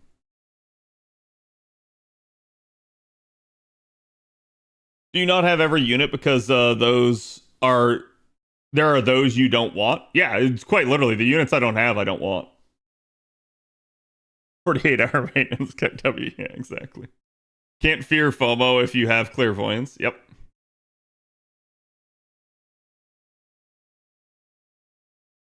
All I gotta say is talk to him, Cad. I will. I had the same login streak as Cad, not nearly as many total logins, though I started year 3. Yeah, no, it's all good. But yeah, like, you just don't miss, right? Like, when you start to play the game regularly, you start to be able to do a ton of stuff. So that's why when people, like, come in and they try to flex on me, or they try to be like, oh, you're not as big as so-and-so, or whatever, I'm like, I don't care. And chat, I'm gonna say this first and foremost, because this has come up many times over the years. No matter how big a content creator thinks they are, I know someone bigger. I have seen the levels that some people will go to. Some people will be like, oh man, you know, so and so is like the biggest whale. No, the biggest whales are not content creators. Trust me. Trust me. So that's all I have to say to you guys on that. I am fortunate enough to have finally had a decent Chaldea that I can now be pickier who I roll for. Yeah. Leviathans that lurk in the deep. Correct. There's always a bigger fish, chat. And that's why, like, again, like, I don't, it's no skin off my back if someone's a bigger whale than me. I don't care. Right? And that's why, like, when people try to flex on me, when they try to sit there and they try to be like, oh, but I did this or that, I'm like, yeah, I don't care. Right? Because, chat, you know what matters to me? This matters to me. Okay? This right here. Now, I'm not going to say you can't find someone with as good of a support list as mine. You probably can. But they are extremely rare. Extremely. Straight up. So, like, it is what it is. And chat, what am I going to do when all of these are 120? We're working on Castoria now. Okay? So, pretty much in the next, like, month here, we'll already be working on this one. That means I only have 3 units left. And it is 10 grails per, so I only need 30 more grails. So probably in the next year, these will be done. So what am I going to do after that?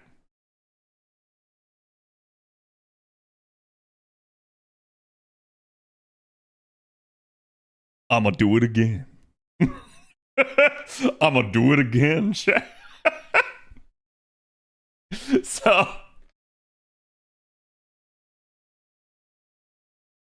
the next saber phase, exactly. So that's the whole point. And within reason, will I ever be able to complete all 29 saber phases? I hope so. But like, dear God, that's going to be a ton, right?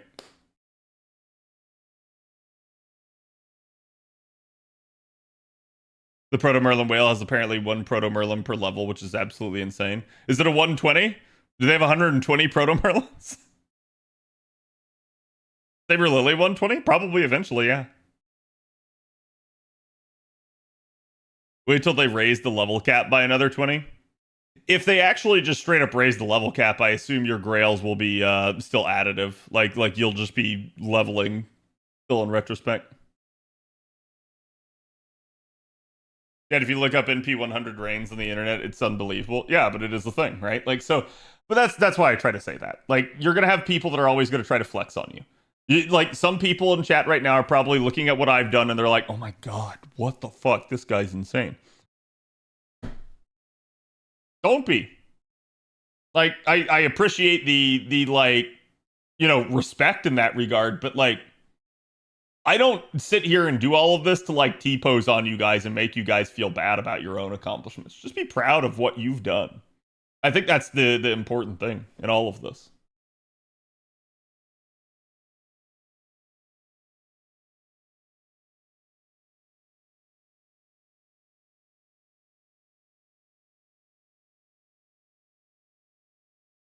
Do you think they will find some way evocation leads will be useful after all the welfares get released? I mean, I can think of a way. Coins. Coins are straight up the way. Do you know the way?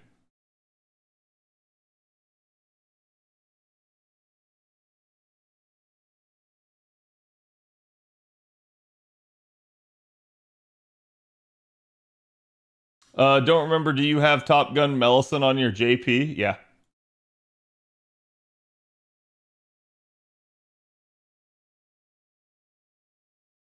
I'm just getting set up here for Erice chat. We got to get the ball rolling. I hate coins. So chat, let me state this. I think a pin system and the grailing to 120 systems are great. I love them. I think they're awesome. I also think coins are a pretty cool mechanic.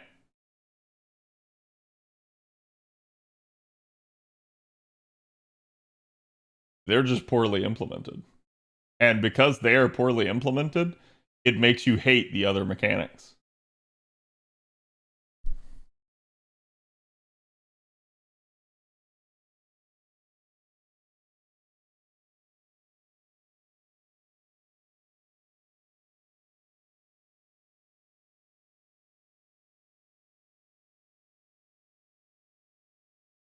Is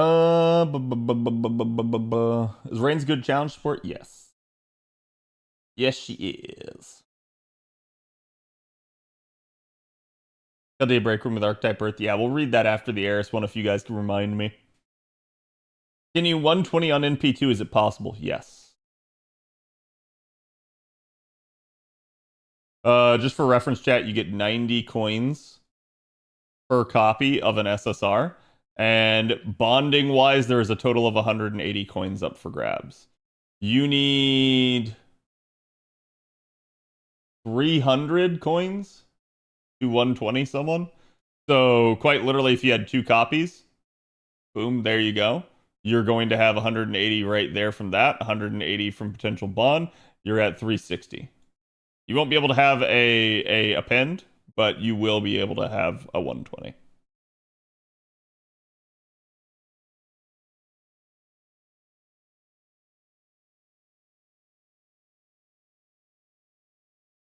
And to be fair, chat, that is one of the reasons that I think that the coin system is wrong at the moment. I think you should be able to 120 with an NP1. I think they need to take that out of the mix because that is why people do think that the system is whaley. And I kind of agree. Like, I don't think it's completely for whales, but I straight up agree that it is absolutely a predatory system with the way it's currently designed.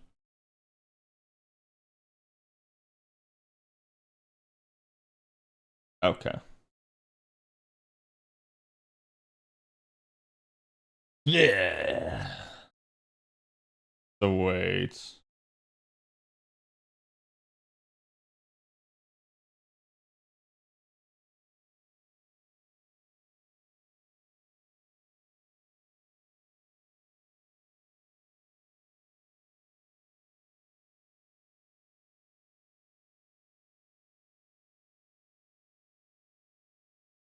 Twenties, 20s, 40s, 90. 20 is overkill, and then okay, yeah. Yeah. Yeah. Okay.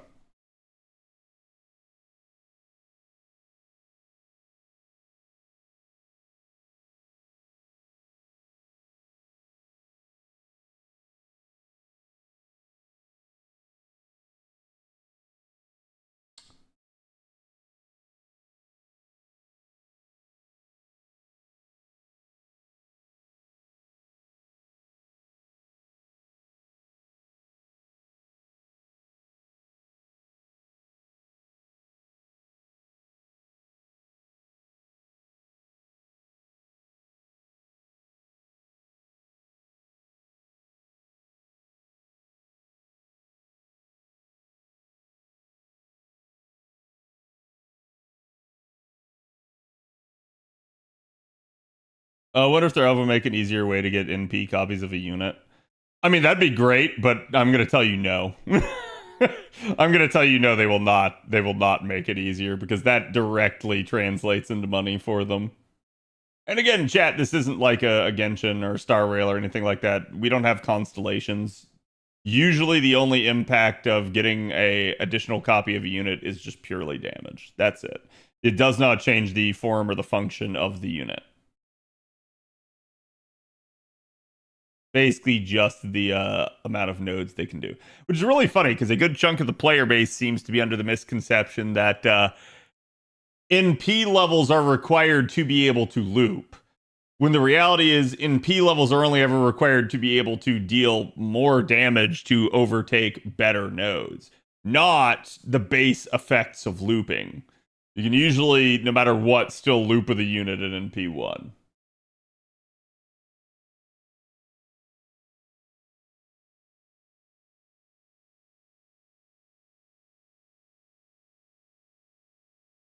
Okie dokie. Dun, dun, dun, dun, dun, dun, dun, dun.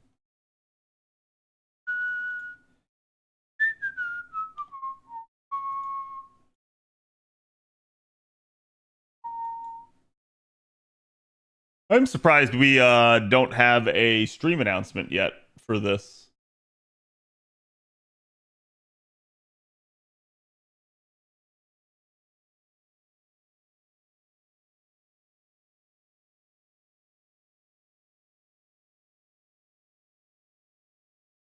Oh yeah, so 4-star limited and story locked is 50 coins. Permanent 4 stars are 30 coins.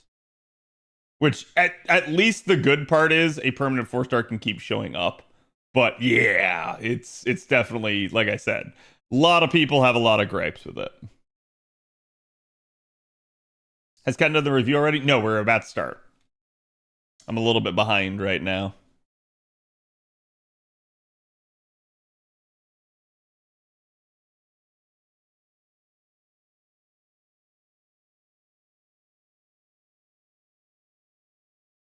Aniplex USA is still sleeping on off the AX after party? Probably. This is 16 4 stars to 120 a unit. Probably of the permanent variety. I think it's like 10 of a limited or something like that.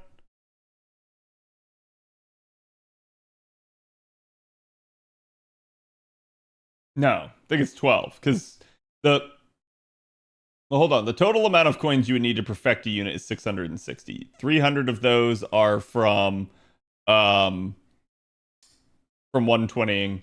360 are from the 120 each appends. So usually at that point, yeah, you need a lot. It would be if it's a permanent unit, you just want a 120 and nothing else, you just end up needing 10. If it's a limited and you just want a 120, what, 6 is what you would need? And oh, true. Yeah, I'm not even considering bond at that point. Yeah, so it does like muddy the waters even more. Anyways, real quick, so I don't stick my foot in my mouth. Yep. Yep.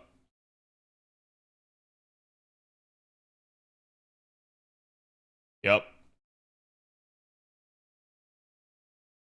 Yeah, don't we have a curse command code now?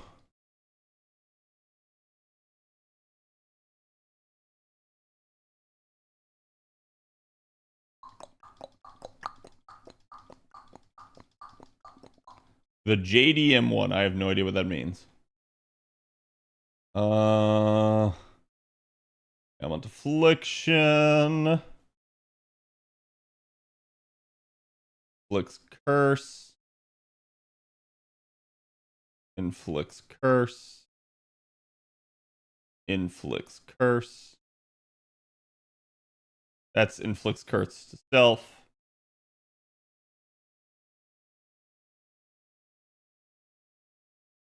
Inflicts curse. There's actually a lot. I did not realize how many there were.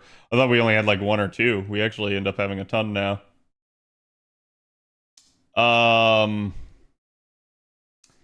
Shit. And then I need the actual craft essence.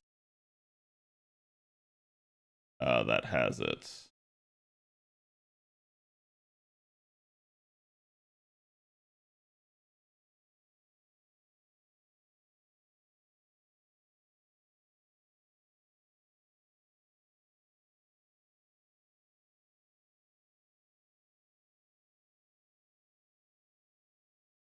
Wait, but it's not going to be that. Yeah,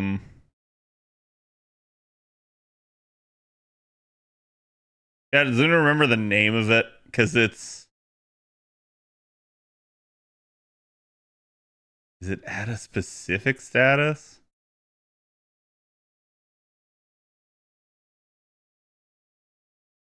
No, that's just the bond seas.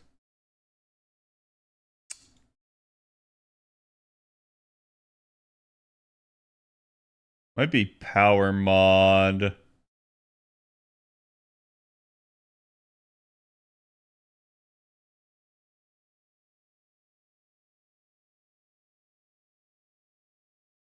The method to walk on the stars.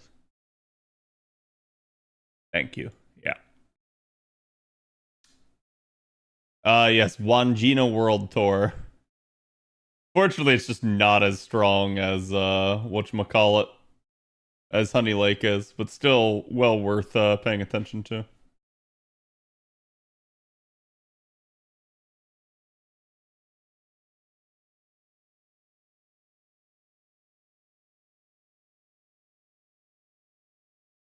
Valentine's 2023, so this would be Valentine's next year. Is this one? And this was Halloween this year. So this upcoming Halloween. Wait. Yeah, so this is the Huyanzhou Halloween.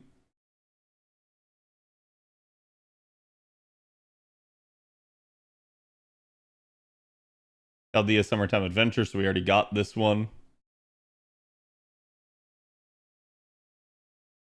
And yeah, we definitely have this one.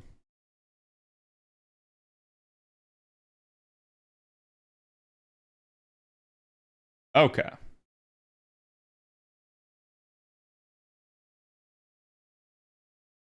All right.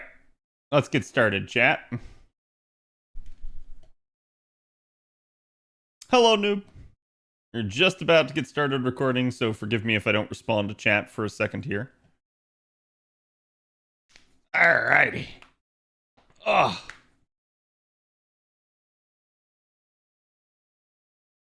Hey guys, my name's Khadroth, and today I'm going to be talking to you about Utsumi Erice, aka her 4-star summer version that's going to be coming up here. This Arctic Summer World event that's going to be airing probably on the 18th here for us here on NA. If we end up being off for whatever reason, it is what it is, but I'm just wanting to try and get you guys prepared ahead of the event actually coming out. So, Erice is going to be a sort of compatriot at this point to Ibuki Doji Berserker. She is going to be part of the second female banner. She'll appear roughly 4 days into the event. And again, it's going to be one of those deals where you do have quite good craft essences at play on the banner itself, but this is primarily meant to be a review of Erice herself. Now, Erice is going to be a limited single target arts Avenger, and you might be thinking, well, okay, but that's not that big of a deal. This is a welfare unit from another event. Why should I care that much? Well, the reality is Erice is actually an extremely capable single target Avenger in that regard. Single target Avengers are just rare to begin with. They're obviously something that you probably want to have just for, general purpose boss killing against rulers. We certainly have enough story and challenge fights that do feature them that you probably will want one from time to time. And obviously, if the unit is good enough, we can still use them potentially for farming applications, and I think you will see that Erice can qualify for that sort of deal. Now, the interesting part about Erice is again going to be the fact that she is arts. She sort of stands alone in that point because prior to this point, all of our single target Avengers have basically ended up being either Buster or Quick. So she is the first of her kind and does sort of end up representing the arts card type for her class, at least with regards to single target. The good news is Erice is quite the quality unit. The bad news is she's that limited summer unit, so you're not going to get many attempts at actually getting her. In fact, at this point in time in FGO, really 4 stars almost tend to be rarer than 5 stars at this point, as just about every single 5-star tends to get a banner every single year at this point, whereas the 4 stars, depending on how the devs feel about them, might not. So that ends up being a little bit of an issue, plus the fact that we don't really have a pity system in place for our 4-star units ends up being a little odd. Now, the good news is NA did get the tweak to the 4-star rates sooner than anticipated. We actually got those here with the anniversary. We weren't supposed to get them for another 6 months, not until New Year's this upcoming year were we supposed to get those, but we already have them in place, so it will make rolling more copies of a 4-star a little bit easier for you. And that's going to be significant because Erice is probably the best 4-star on the summer banners, short of the actual welfare unit that we're going to be getting, the Summer Valkyries. So at that point, Erice is going to be a unit that you will see some people attempt to acquire. Now, with all of that in mind, we can begin to talk about Erice's actual kit and performance. So right off the bat, I think the thing that just sticks out right here is for a 4-star, we have a attack stat that is over 10,000. That is extremely good. There are only a handful of 4-stars that even manage to achieve this, so this is definitely a nice thing for her to have. Though maybe a little bit expected given the fact that, well, she's an Avenger, and Avengers have a tendency to be very offensively oriented. So naturally, we do expect a high attack stat. But again, in the same vein, we also expect a very low HP stat, and that is 100% what we're seeing here. We have a sub 10k HP stat, so we need to be really careful with Erice in that regard because she is going to not be the most robust of units. The good news is she does at least have something in her kit to help her deal with this, so we won't be totally stranded. And again, she is an arts unit, so you are going to be pairing her alongside the likes of units like Castoria, Tamamo, Proto Merlin, you name it. So she'll definitely have the ability to kind of stay healthy as long as you take some of those units alongside. She is a man attributed unit. She does have 29-star absorption. This is not a very high number. It's actually one lower than the average for her class, but at the end of the day, it's an Avenger. You kind of know they're not meant to soak stars. The devs absolutely seem to want to keep that under control a little bit because of just how powerful Avengers can be offensively. That being said, there are numerous ways to deal with a star absorption issue, and that is, first and foremost, I would say the primary way is to basically just flood the party with stars. When you flood the party with stars, your Avenger's going to end up getting some naturally anyways. Also, we do have a rather anemic star generation stat here, but it is what it is, because again, she is an arts unit, so we're not expecting her to be this insane star generator. Her NP charge rate here is actually pretty standard at about 0.53. This is nothing to be overly concerned about. Just keep in mind, though, that this is a single target unit, and usually single target units do not full refund. And that is 100% going to be the case with Erice for the majority of the time. Her NP charge defense here is going to end up being 5%. This is the amount that she will sort of end up charging herself per hit, per attack that actually connects with her. So again, you will get a ton of extra charge if Erice actually does get hit. Also, as well, you can see here her death rate is rather low at 8%. This will make her a good unit to use in the face of very death-prone challenges where you're worried about the enemy trying to proc you. Erice at least will have a relatively lower rate and be very difficult to kill with such a proc. Her alignment is lawful balance. She does not have the summer alignment, unlike some of her other sort of compatriots here on the summer banner. But she is, again, still going to have that balanced alignment, which is a relatively rare one as well in terms of ability to exploit it.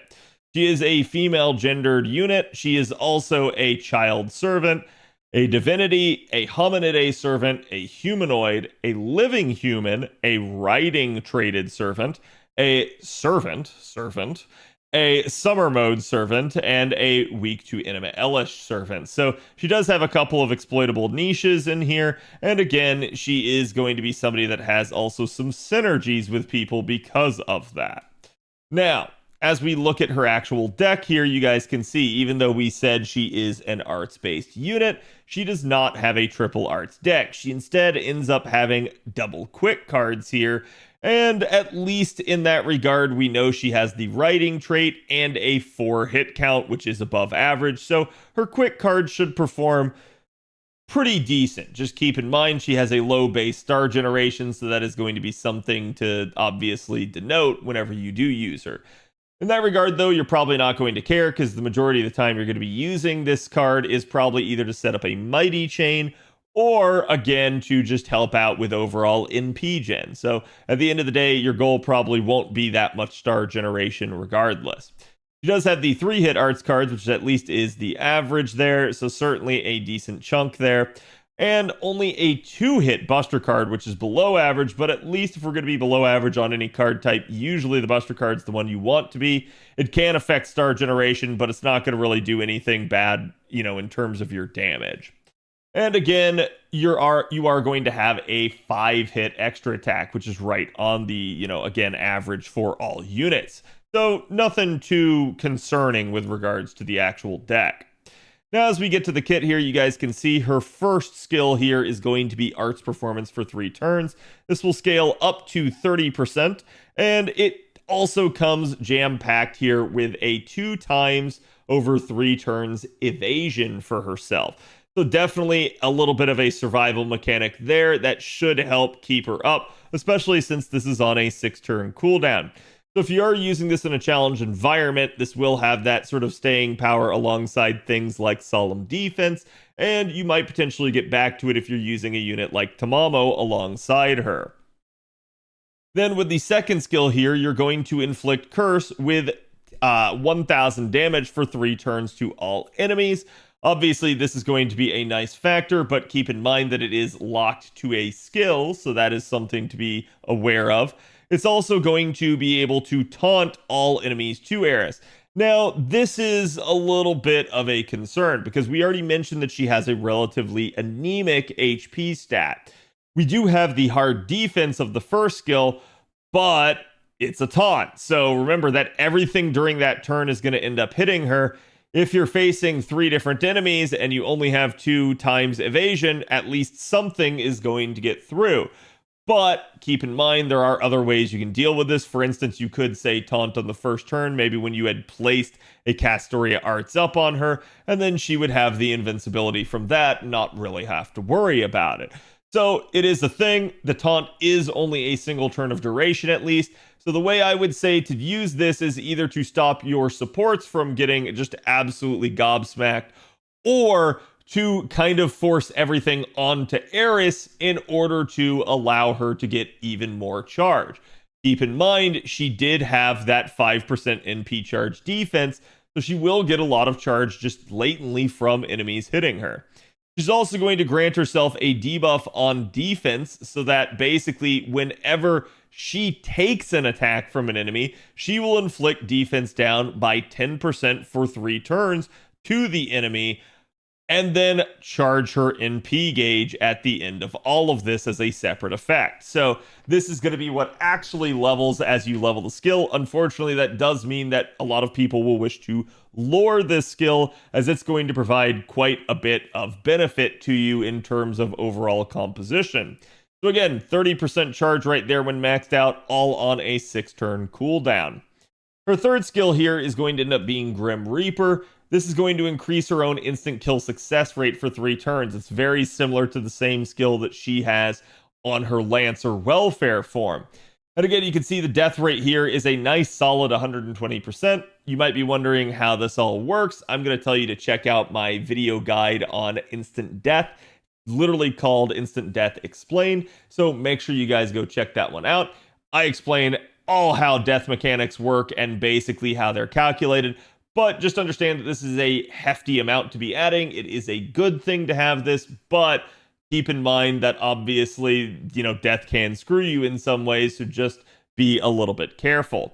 She does increase her own critical damage for 3 turns by up to 35%. It's a rather odd amount here, but it is what it is. I assume the devs didn't want to make her too cracked in that regard.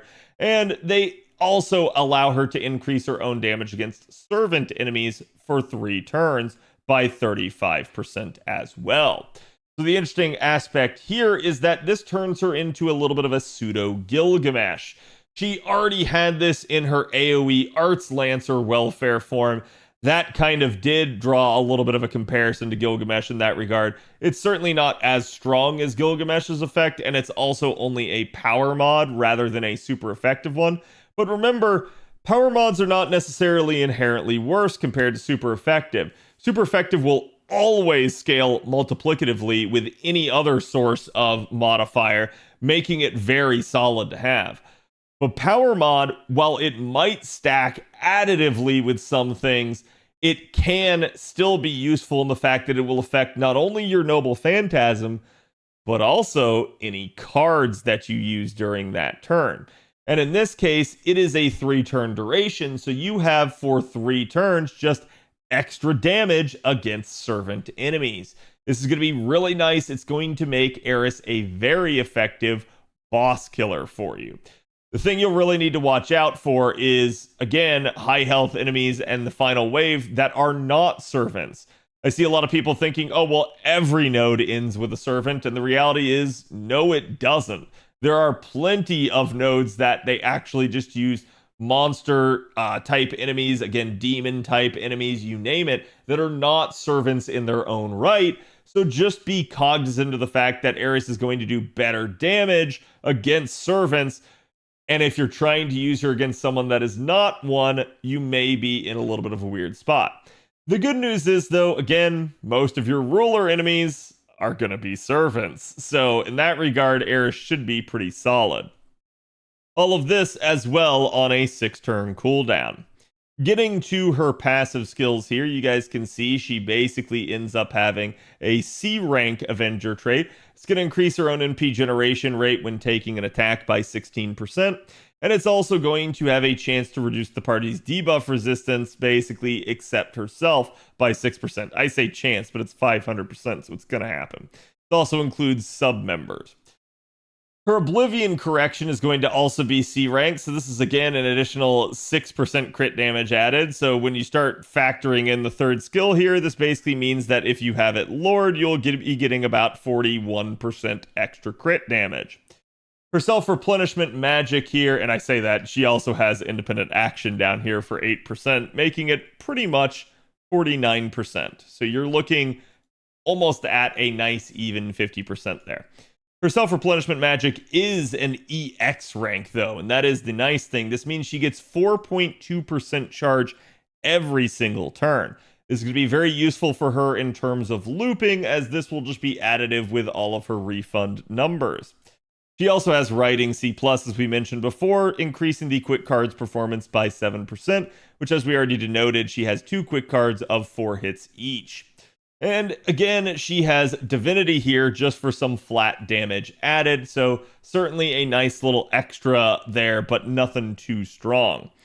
Her appends here, her mana loading is going to be the sort of first and foremost recommendation. You're really going to want it on her, as she's going to be somebody that in a lot of ways will probably start with a 50% CE if you're trying to 3-turn with her, or maybe if you're trying to start flat-footed against just a single enemy, you'll be starting from 0. But in that regard, you still might want the mana loading just so you can get away with maybe different support compositions, or again, just to make your life easier overall. You can also see her 3rd skill here is going to be anti-Lancer attack damage aptitude. She doesn't really have any actual true niche against Lancers themselves. She is an Avenger, so there's nothing really going on there. But she does have the anti-servant niche, so you might be able to utilize her to take out some Lancer bosses decently effectively. So that is something to be considered. I'm going to say this 3rd append is not that useful overall, but if you do happen to have a ton of coins, maybe from rolling multiple copies of Ibuki, this might not be the worst investment you've ever made. Her extra attack finesse, though, is a safe bet, as again, this is going to just modify her extra attack whenever you get it. If you are using Erice, odds are you're probably going to be trying to loop with her to some degree, at which point you will be trying to get Brave Chains to help that out. So enhancing the extra attack can certainly be a good thing, as it helps not only the damage, but also the star gen and the NP gen of it. And her Noble Phantasm now, as you guys can see here, is a 4-hit single target Arts NP. It's fairly straightforward in the fact that it's going to deal damage to one enemy. Then it will deal super effective damage to enemies that have curse status. Again, if you'll remember, she actually did confer curse status with her 2nd skill here, though admittedly it is on a 6-turn cooldown. Now, with that in mind, again, the super effective modifier is going to really allow for a ton of damage. So she will not only have a super effective curse modifier, but also a power mod against servants. And now you can begin to see why Erice ends up packing quite the punch for a 4-star. She has an 80% chance to instant kill them. Please understand this is not a straight 80% chance. This is factored in with a formula in which the chance will absolutely get reduced. But obviously it's better to have some chance here than not. And the good news is this will happen after damage goes out. So this means that the death proc will not interfere with your ability to refund, unlike her Lancer form. So in that regard, Summer Arys is a little bit better designed. Do note, again, instant kill will almost always succeed against mobs that have a 80% or higher death rate. So again, basically bronze rarity. As long as you're popping Grim Reaper, you'll have a good chance. And you will have a chance of failure against silver rarity, and then gold is going to kind of drop abysmally. So I don't really like to talk too much about the death rates because it is a complex calculation, but I did feel like those notes were at least good to know should you be trying to use Erice against particularly non-servant enemies. And again, as you can see, we get to the overcharge effect. This one is going to be an arts performance increase, activating first for 1 turn. This will naturally impact the NP itself, the amount of damage it does, and the amount of NP it generates. It's only going to be a 10%, so it's not going to be a huge number, but it is going to be nice. Though, given the fact that it is a 1-turn duration, it also means that if you get any of Erice's arts cards after her NP, they will also be the beneficiary of that overcharge effect. So definitely a okay thing to have there. Now, with that in mind, we can begin to talk about charging types of situations. So we can begin to recommend craft essences. In terms of Erice, especially as a 3-turning unit, you're going to have a very difficult time trying to 3-turn from 0% charge. You can potentially do it, but it's going to require quite a bit of support and quite a bit of card luck. So just keep that in mind that that will be a thing. We can still recommend to you guys something like Black Grail, if only for, at minimum, the ability to maybe go up against a single ruler enemy and just try to one-shot it. Black Grail still going to do a ton of damage for a unit like Erice, so still worthy of considering and obviously mentioning in that regard. But if you are trying to 3-turn with a unit like Erice, something like Ocean Flyer may be the better starting choice. It has 50% charge that will help automate the loop a little bit better. She is going to end up with it being all attack scaling, and it also ends up increasing NP damage and arts performance, which again, the NP damage can be scaled with units like Oberon to be quite nice. But I think there's another thing we need to consider, and that is, if you guys actually remember here, Erice does super effective damage against enemies that have curse status. She can apply this with a singular skill. But what if you've already used the skill? What if you need to have the ability to apply curse again, and it's still on cooldown? What do you do? The answer is command codes. You can equip command codes to your card that will allow you to be able to inflict curse. The first one here is Legendary Beast of the Grove. NA already has this one. It basically came out with the New Year's campaign back in 2021. Again, the dates here are for JP, so they're 2 years off. So you might have missed it. That is certainly a concern. But there are other ones, particularly Beguiling Amulet here is also a curse-inflicting command code. You can get this one as well on NA, as it came out during the Chaldea Summer Adventure, which was last year's summer event. So hopefully you guys at least have this one. If not, fear not, there are still more to come, as this year's Halloween event will actually be giving us yet another here. This is the same event that has Huyan Zhou in it, and it will give you this command code that allows you to inflict curse. And then last but not least, basically from the Valentine's event next year, you guys will be looking at potentially getting Drowsy Bomb here. This one inflicts curse damage and also has the nice effect of ignoring defense, so it certainly would be good for certain bosses to be utilizing this one. All of these will allow you to confer curse to the target, allowing you to get that super effective modifier. But this does lead us to one final craft essence recommendation, and that is the method to walk on the stars. This came to us as a welfare CE, again, in the Wangina World Tour event.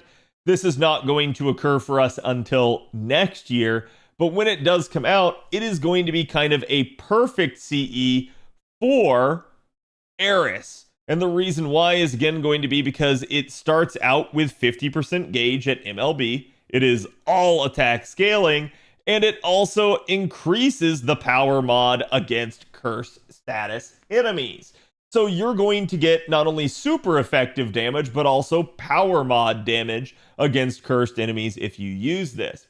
It is not as powerful in terms of scaling as something like Honey Lake, but it's still something that you should definitely pay attention to, particularly if you can't manage to use something like Black Grail. So this is definitely a craft essence if you guys are liking and enjoying Arys that you will not want to miss, as it will be a very solid one for her. Now, with all of those recommendations in hand, we can begin to talk about actual refund numbers. With regards to Arys, we basically end up at one hit out of a possible 4 of overkill, meaning that you killed the enemy or broke its bar.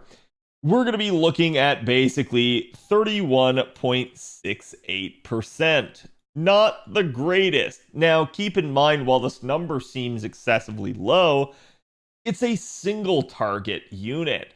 Single target units usually don't refund to full, and this is with double Castoria against a neutral enemy.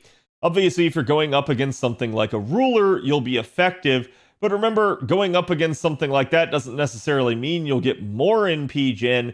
It just means that you'll actually be effective, and that might get you, again, potentially more overkill hits to increase the refund.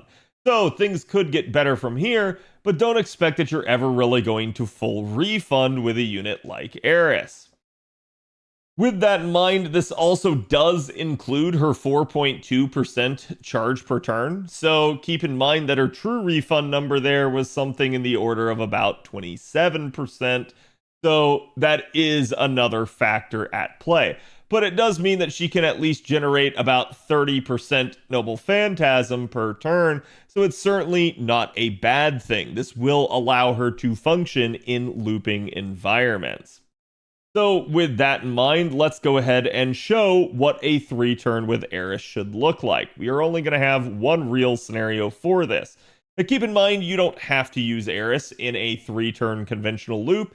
You can potentially use her as part of a multi-damage dealer setup since she has charge herself, and you might be able to allow her to handle a middle wave in a farming node, or again, function as part of a challenge team rather than sort of the devoted challenge carry.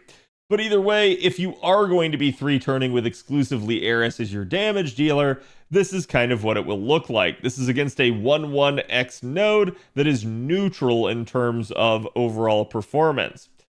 We're going to start her out with her maxed out append. That's going to give her 20% charge and a craft essence of 50%. That's going to give her 70% right there on the outset. From there, we're going to go ahead and pop one of the Castoria 30% charge skills. That's going to bring her up to full, and we'll probably have put both arts buffs on Arys as well, so that she can refund at least enough right there. We're going to fire off that first NP, and she's only going to refund about 17%. The good news is she does have the 4.2% there, so that'll end up being over 20%.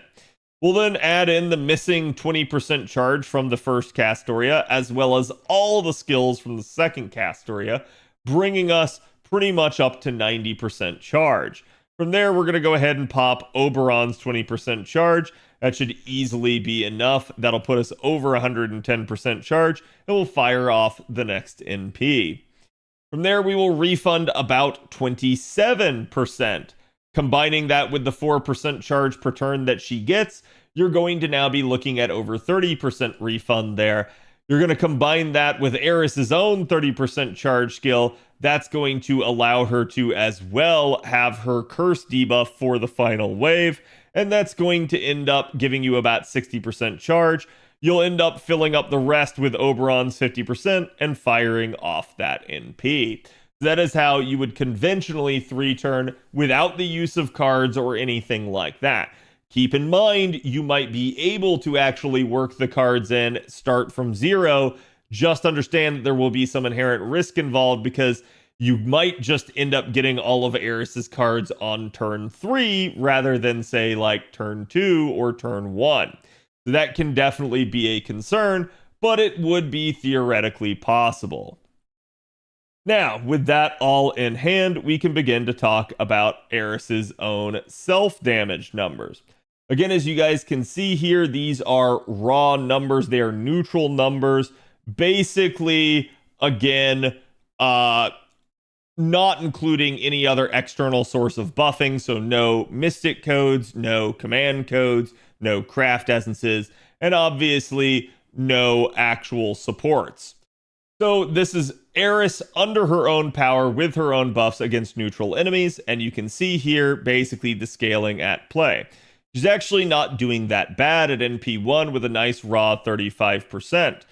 Definitely a really good thing to have there. You can see her servant modifier will scale that up to about 48k, and then basically with the curse modifier being super effective, we get even higher at 53. And then when you consider the fact that these two things can be combined, NP1 of Arys starts looking pretty dumb. This is just your first copy, and this is still neutral numbers. So absolutely, it can get better from here. In that regard, it's certainly going to explain why you will want to simultaneously curse the enemy as well as it actually being a servant that you're going after. If you can manage to get Erice into her wheelhouse like that, she'll do fantastic damage for you no matter what the NP level. And then you can see basically NP5 is going to end up just really allowing her to rip off here pretty much at 121k under her own power, neutral damage. So what is that going to look like in an actual comp? With that in mind, we can basically go ahead and look at this. Now, this does not assume curse damage here. So this is going to end up being a 2x Castoria with Oberon with a level 100 Ocean Flyer and a level 10 Neo Plug Suit. This is no curse command codes for wave 1 or wave 2, but we will use the curse niche on wave 3. So with that in mind, you guys can see you do obviously begin to scale up over time, as with each successive wave here, you're going to end up doing more damage, with her doing a very nice 275k HP on wave 1. These are still neutral numbers, but they now include mystic codes and supports, as well as potentially cursed damage there for the final wave. The good news is, we just go upward from there when we start to consider things like servant niche. So again, you're now looking at 317k for the final wave. The super effective curse niche here is going to be 412, so definitely getting even better. And then if you manage to combine them both, again, just at NP1, you're looking at 475k neutral damage. Naturally, against a ruler, this number is going to double. Against a berserker, you're also going to have some really solid numbers. Obviously, for neutral damage, though, maybe not as impressive, but still very, very solid. NP2 ends up getting kind of dumb here, as again, you can already see the spike beginning to take off. And then pretty much by NP5, you're also going to end up with some really good numbers. I'll zoom in here so you guys can see the last column. And obviously, you've got some really good performance there. Now, this is basically assuming it's the same exact comp, but it's assuming the curse niche, basically command codes for wave 1 and wave 2. that is certainly going to end up allowing for potentially a lot better damage in these earlier waves here. So definitely pretty nice in that regard. Now, with all of this in mind, I'm going to go back to the first slide here, basically where we don't assume that, and we're going to go ahead and compare NP1 Arys across the board to some of these other units. So for instance, right off the bat, we have another commonality with a single target 4-star Arts Looper, and that's going to be Estrella here with a level 100 sign of a smiling face. She does need 2 out of 8 overkill hits in order to be able to function like this, but you can see here, basically Estrella is going to end up doing a ton of damage. This has just always been the case for her. Then you can add in the evil trait, and she's going to end up being even stronger. So naturally, some really good solid neutral damage out of a unit like Estrella. Some of you guys may have higher NP levels, allowing that to do even more.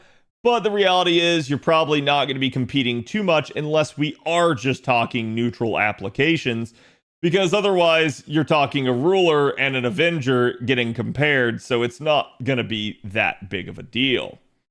So for comparisons to actual Avengers, here is going to be Jalter in her sort of idyllic setup. Keep in mind this is Jalter on JP, now that she has a 50% charge skill. NA does not have that capability yet, but this is sort of a look at what Jalter will be like in the future. So at NP1, Jalter is going to end up doing about 558k here. This is with double Koyan Sky of Light, Oberon, a level 100 cranking, and a level 10 Neo plug suit. And again, the man trait here that we are showing in terms of numbers is only due to being able to use Koyan Sky of Light alongside. But certainly, obviously, these are fairly solid numbers. At NP2, we start getting dumb. Next up here, we have Kagekiyo. So again, Tyra is going to end up being another interesting one that a lot of people will ask about. Tyra in particular is sort of a big challenge killer for a lot of people. So this is going to be utilizing 2x Summer Scotty and Oberon, a level 100 Knights of Marines, a level 10 Neo plug suit, and you're still going to need 2 out of 10 hits of overkill in wave 1 for this loop to work. That being said, the numbers are absolutely respectable, but maybe not the craziest. It's still going to end up out damaging a unit like Arys outside of niche, but certainly when we start to consider the actual rarer Genji niche in play here, her numbers start to get pretty dumb. Just kind of hopping back to Arys here again for comparison, basically you would end up needing curse damage in order to outpace at minimum, but you can potentially get both. So that is a thing, that sort of base value here. Kagekiyo is not bad, but if you actually are using Arys effectively, Arys will outscale her in terms of damage. Next up, we have King of the Cavern, Monte Cristo himself. Monte Cristo is a more recent addition. He is certainly pretty nutty. He's got double Summer Scotty here, Oberon, and Knights of Marines himself. And it is going to be kind of dumb because, again, Monte Cristo basically can stun people, which is really, really solid. He obviously has a fairly high base amount, and he does have scalability, again, with his burn stacks. So that is going to be a thing. But keep in mind here, we are looking at, again, just a sort of solid 438 and 478 there, of which a unit like Erice is absolutely capable of achieving if both niches are in play. So yes, this is why a lot of people just really seem to like Erice in that regard. Maybe another unit that we can compare her to is going to be someone like Summer Jalter. This is another welfare. It's a single target berserker welfare. So maybe depending on what we're facing, this may be, again, a good thing or maybe not at all. Maybe a unit like Summer Jalter might be 1.5 times effective against most other units. Or maybe Erice with her neutrality may actually win the day, just depending on niche. But you can definitely see how in the comps here for Summer Jalter, you're going to be looking at fairly solid base numbers that pretty much do outscale a unit like Erice. And then from there, you are going to end up having the man trait, assuming you're using Koyanskaya alongside, but you're only going to have the singular man trait instead of doubling up, because you will be utilizing double Oberon and a K-scope in this scenario. Still, it is an interesting thing to see just how much damage a unit like Jalter can do. And last but certainly not least, we also have the comparison here to Mr. Hessian Lobo himself. This is going to be your permanent single target quick Avenger that a lot of you may have hiding out in your Chaldea that you might not be using. His comp is going to utilize a Summer Scotty, 2x Oberon, and level 100 K-scope. His numbers are going to be relatively, again, solid, but nothing too crazy. You will have his man trait in there coming in at 394, but pretty much NP level for NP level, he will probably lose, assuming you can utilize Erice effectively with the Curse and Servant niches. In that regard, the concern that you're going to have, though, is whether or not you plan to be rolling a ton on a unit like Erice. Because Hessian Lobo, for a lot of you, you may just have multiple MP levels of him, and absolutely he will begin to scale quite nicely here. Again, here is your NP5 numbers at that point, where you can see that he will beat Erice at a lower NP level. And certainly even by NP2, he would already have the potential to do that. So the question then will remain, again, can you use Erice effectively, and how many copies do you actually end up getting of her?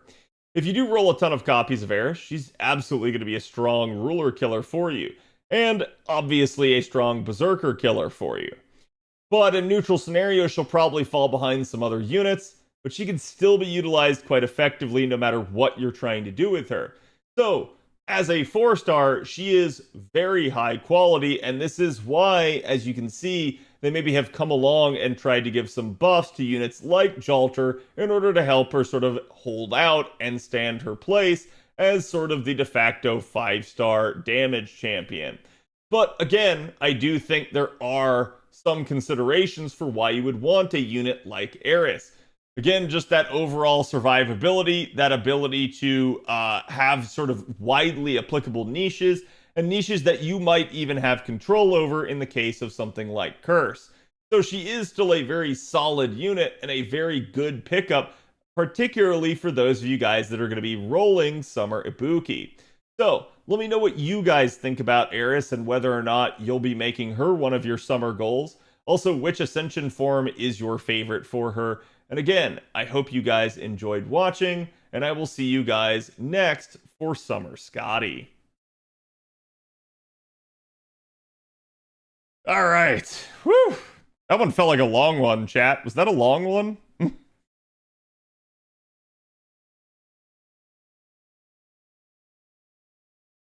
Had to add the other image as well. I forgot about them, to be honest. Yep. It didn't throw me off.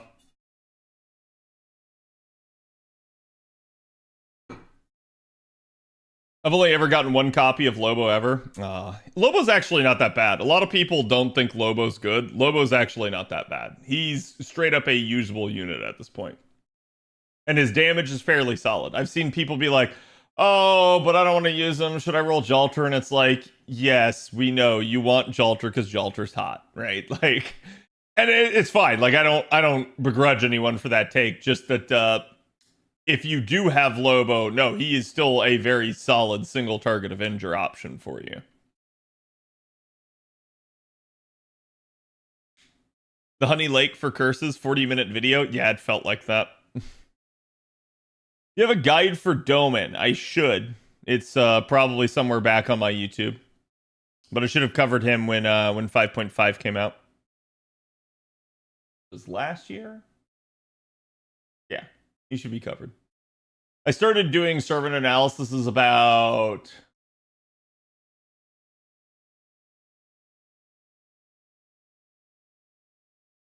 last January. So, like, we're coming up on 2 years of it, which at that point means that I'll have completed a full loop. He carried me in the Moriarty fight in Trom. Yep. I got MP7 Lobo trying to get Bakken. At least one dog loved you.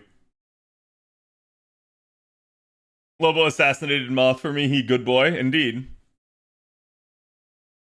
Deal 800k with Okita on Enkidu. Yeah, so I didn't want to say it during the actual recording because it's sort of a time relevant thing, but like, chat.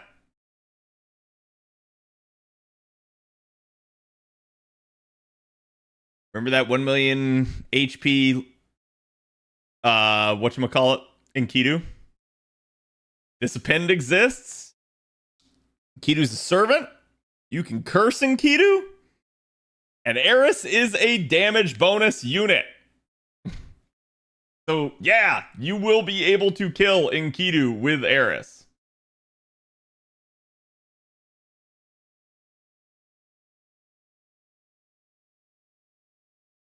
Right there. Okay? You're gonna get some solid damage out of her. I've seen on Reddit we get death chance fixed now. He applies after damage except skills where ID applies first.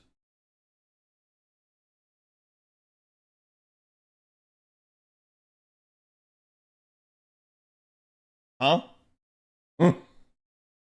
Wait. Didn't Doan always apply after damage? Or am I misremembering? Feel like he did. Doan was always after? Yeah, okay. That's what I thought. Yeah, not every unit in the game is after, by the way, chat. I have NP3 Lobo. Should I still roll for Arys? Lobo is my only single target Avenger. That's up to you. I will tell you guys flat out. I think while Arys is a good pickup, that you probably shouldn't be rolling the banner just for Arys. Like, if you're gonna roll the banner just for Arys, you better not have other Avengers, other single target Berserkers, that sort of stuff. I would tell you she is absolutely a good pickup if you're rolling Summer Ibuki, but it's probably not worth just rolling her alone. Shiki can loop now? Yeah, Shiki can loop now. She cannot Black Grail loop yet. She does need the final buff for that.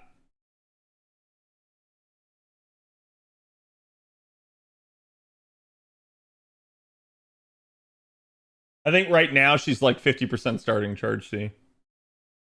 Assassin Nito has that problem of death before damage. Yep. I have NP2 Zerxashi, Castoria, and Oberon. Will they be enough for just 90 plus? Just 90 plus? Yeah. It'll be fine. 90 plus you can pretty much do with NP1s. CAD do a flip. I can't. I'm too big. I'm 6'6" and like God, probably like 245 pounds. So I mean, I'm sure someone my size can do it, but I am not in of any shape to do so.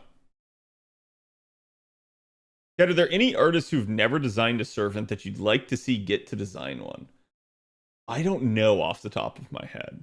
I can certainly say that there are some artists that I would like to see get to be able to design more, like Redrop and Shaka P. They're frequently craft essence artists, and the very few servants that the two of those have drawn, I have loved the designs of. So I really hope that they get to design more.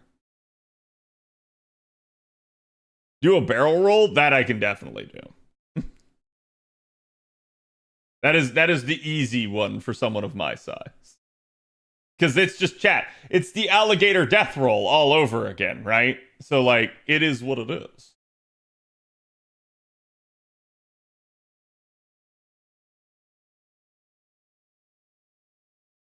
Okay, chat. So that's going to be it for Erice. Unless Avalon wants to send me more stuff. Oh, yeah. We'll delete that. We're going to be grinding. Do we know any new summer units for this year in JP? Not yet. They have not really, like, revealed anything yet. So we are hoping soon. They did make the announcement of, like, hey, everybody get caught up. So, again, PSA, if you haven't, make sure that you actually do go and finish the Ordeal Call prologue. That means you have to get all the Lost Belts done, including Lost Belt 7, and then finish the Ordeal Call prologue in order to be able to do Summer this year on JP. So again, they're doing that on purpose, 100% to make you complete story, so just keep that in mind. Archetype Brack Room, yes. You're 6'6". I knew you were tall, but geez, my estimate was 5 inches short. Correct. I am very tall. I am so tall that the first thing everybody says to me when they see me is, wow, you're tall. And I shit you not. That is like by far my most heard line throughout the entirety of my life.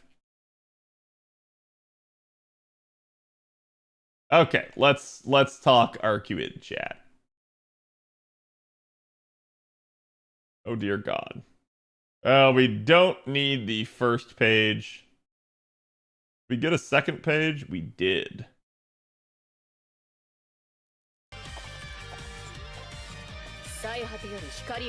Everybody's saying I thought you'd be taller, I guess. The second most common one is, did you play basketball? And the answer is yes. I can't disappoint people, right? Like, I gotta tell them yes. People call me tall, I'm only 6 feet. Yep. Alright, so yeah, we got a new Chaldea break room today from the devs, and this one's dealing with Archetype Earth. It also has a Nasu interview. We're gonna read through it. I'll give you guys my 2 cents. You guys know I like hearing from the devs in this regard. So what are some of the highlights of Archetype Earth's Battle and Noble Phantasm animations? Archetype Earth's animation was crammed full of so many elements, I believe that she's a servant with one of the more extravagant sets of animations. Yeah, I agree with that. She's definitely got one of the prettier sets of animations in the entire game. Nonetheless, nothing less would do for a princess like her. As you can all imagine, a long time and a lot of hard work went into her production. Her first and third animations are based on her princess arc aspect. There was also a request to include her normal Arcuid animations too, which are reflected in her second ascension. This is a big reason why everybody tries to use the second ascension. It's because that's the, form that they are most comfortable with and familiar with. As her Noble Phantasm is a marble Noble Phantasm, it features the Millennium Castle, which was modeled after the castle in Tsukihime, a piece of Blue Glass Moon. Yeah, I wonder if that was like product placement right there.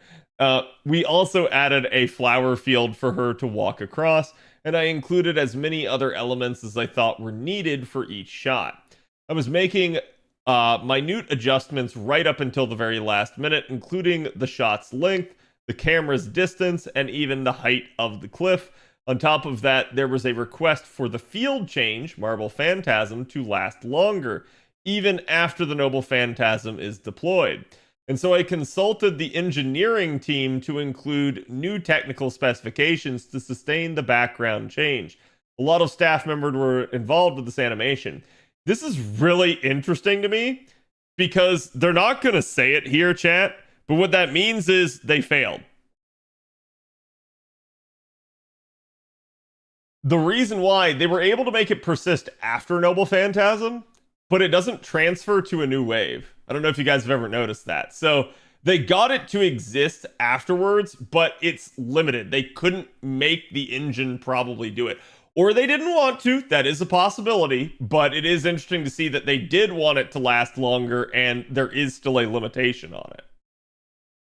It's still there. The field is still in effect, but you can't see the animation after the battle changes. For Second Ascension's Noble Phantasm animation is quite simple, but the animation of Arc floating upward with the moon in the background must be one of the most recognizable images, as it's the art used for the reveal and for numerous marketing materials for Tsukihime, a piece of Blue Glass Moon. There was a request to include this too, and I do admit I needed many retakes when recreating that moonlit night shot. I also remember making numerous adjustments to her animation shot and timing because I pushed myself to try to make Archetype Earth's movements cooler and more dynamic. I'm sure many players have noticed her other battle animations, such as her normal movements and attacks, being based on Melty Blood, as well as her skill animation being based from her poses from the original work. Unfortunately, I feel like a lot of players are just NPing with her, and they're probably not seeing that too much. But yes. All right, let's read their breakdown. Game hints and strategies. Archetype Earth is a powerful attacker and a supporter who can fill in all the kinds of team compositions. Not that I'd necessarily call her a supporter, but I'm okay with that. Her second skill charges her own NP gauge to 100% while also providing an NP damage boost. This is the skill to prioritize, as her third skill depends on her NP activation. Okay, I'll agree with that assertion. After she clears a wave of enemies via her NP, the field effect Millennium Castle will activate. She can then use her third skill to give her teammates additional NP gauge and invincibility, while also giving herself a damage boost to all her card types via her class skills.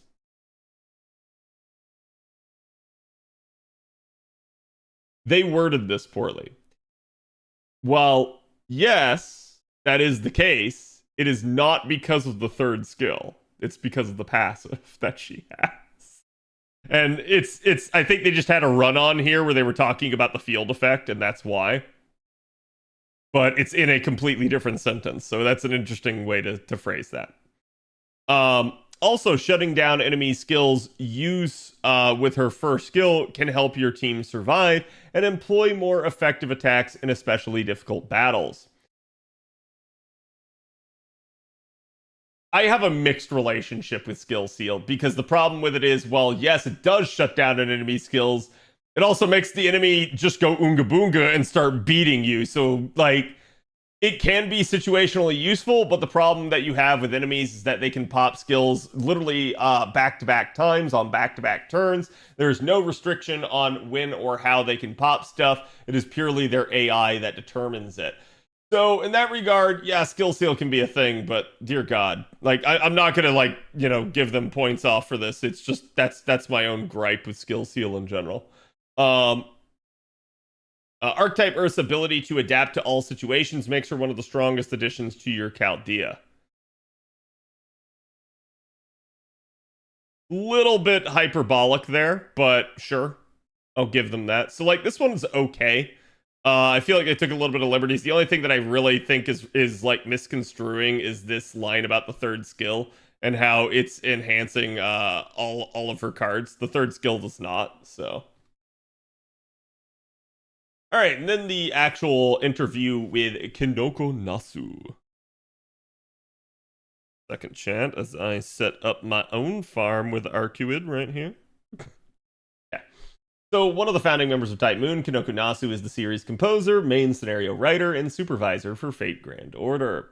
What settings and framework took the longest to consider for Archetype Earth's implementation in FGO? Archetype Earth's implementation into the game wasn't for a collaboration event. Man, that's just sticking the dagger in and twisting. And I can say one of the most difficult things to consider for her was how to incorporate her into the world of FGO. There's no denying that she is a guest character from Tsukihime, but it was necessary to have her also be a significant character in FGO.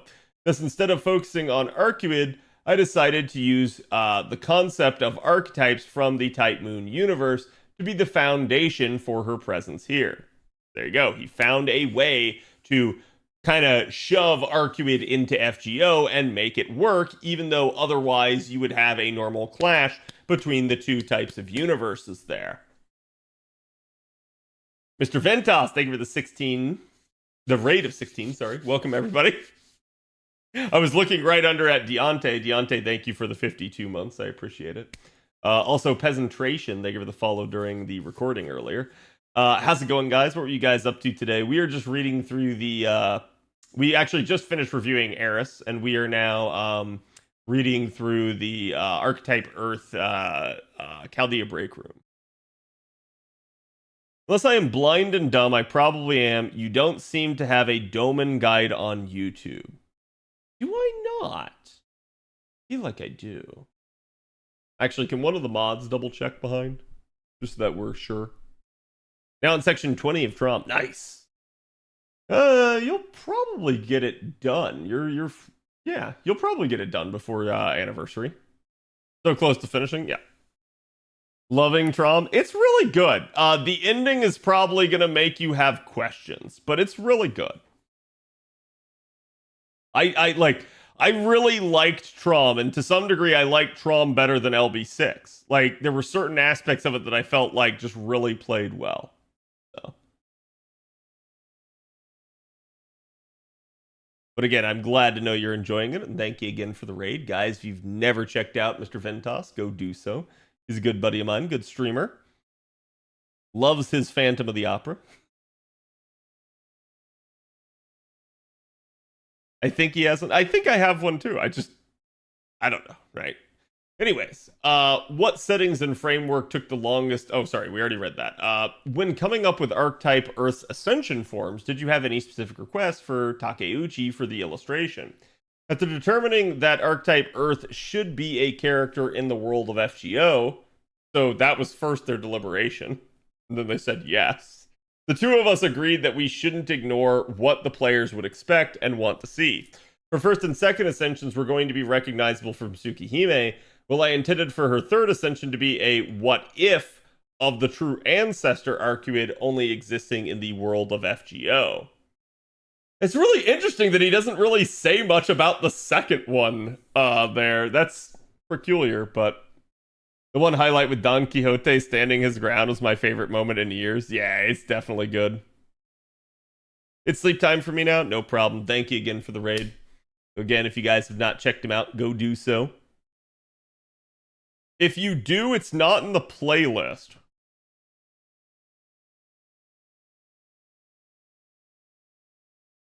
Give me 1 second. I have an interesting way of checking.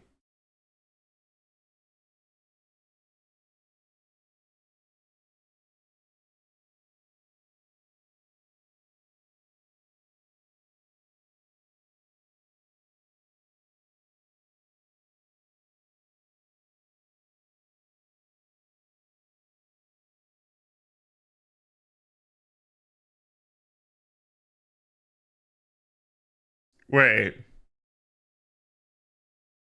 Maybe I don't. Maybe Doan is from before. I was thinking 5.5 was last year. But 5.5 chat. 5.5 was 2 years ago.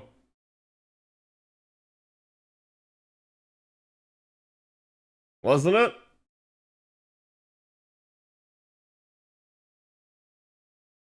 Almost 2 years. Yeah, so he's probably right before I started doing them then. Late 2022. Okay, yeah, so that's my bad. I don't have one then. Well, maybe I will take the time to come out with one. That one might be a little bit late though. It was on NA, it was December. Yep. Which is really weird because I know I went over him with you guys. I just probably didn't record it and turn it into a servant analysis, which is, like I said, me doing servant analysis is me turning it into YouTube content, but I've been doing servant analysis for years. It's just, now it's me like actually setting it in stone and putting it out there for the rest of the world. Probably on banner review. Yeah, I will say you can go into the banner review videos. I guarantee I talk about Doan in one of them. So that would be the easiest place to get a analysis of him. It may be a little bit more TLDR, quick down and dirty, but it will be a still accurate one. Anyways, but yeah, I'm still surprised that like, so not only does he tell you that the third ascension is a what if, but he also tells you that the first and second were just done to be recognizable. When Archetype Earth was announced in Japan, the fan reaction was spectacular. How did you feel when you saw that response? I was able to directly experience that reaction for myself as I was on the site when the announcement was made. Chat, we know Nasu was in the room. We know he was in the room. We can figure out who he is. Someone go back there and get the videos. We can find him. He was there. I was watching the announcement through a video feed in the waiting room. Damn!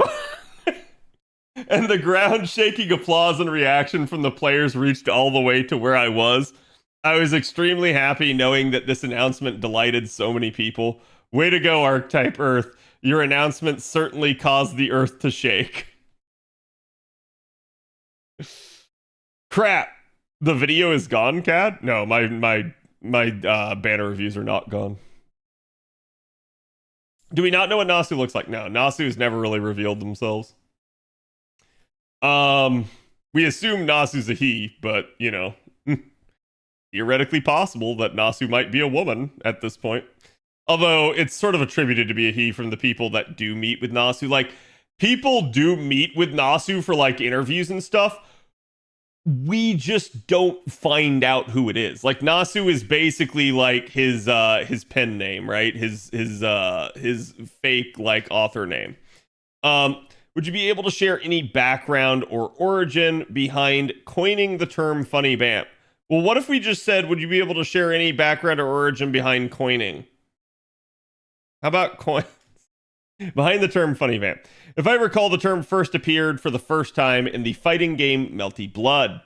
As in the game dialogue right after Fate Stay Night's release, I remember fantasizing about which Tsukihime characters would be designed to which of the 7 servant classes, and it felt like Arcuid would only fit under Berserker. But I also thought Arcuid would probably complain and insist that her class name should be cuter, and so that's how I came up with the new word, one that deviated from the existing class name rules. Funny Vamp is a class name based off Arcuid's hope that Shiki would think of her as exactly that. Now I'm depressed. I'm depressed that we got Moon Cancer Arcuid and not Funny Vamp as a unique class. I feel like that would have been cooler. Just straight up. She's a Berserker in Fate Extra, by the way. Yeah. It's definitely interesting to see. I think, like, and this sort of shows, chat, like, he had absolutely thought about, hey, Fate Stay Night came out. Oh my god, Fate Stay Night is super fucking popular. It is making me a shit ton of money. What if I put the Tsukihime characters in FGO? Sorry, in Fate Stay Night, right? Into the Fate universe. So this is not a new thought for Nasu. This is something that he has considered years ago, how to do this. So it should be to no one's surprise that FGO is the mechanism by which all the IPs are coming together. Okay? It is how Nasu is combining everything using the mechanics set forth in this. And you can expect he's not going to stop. He's going to keep doing this. We also know this back from their own dialogue back in like year 1 of the game, where they basically said that FGO was the nexus for Fate. They wanted literally everything to flow into FGO.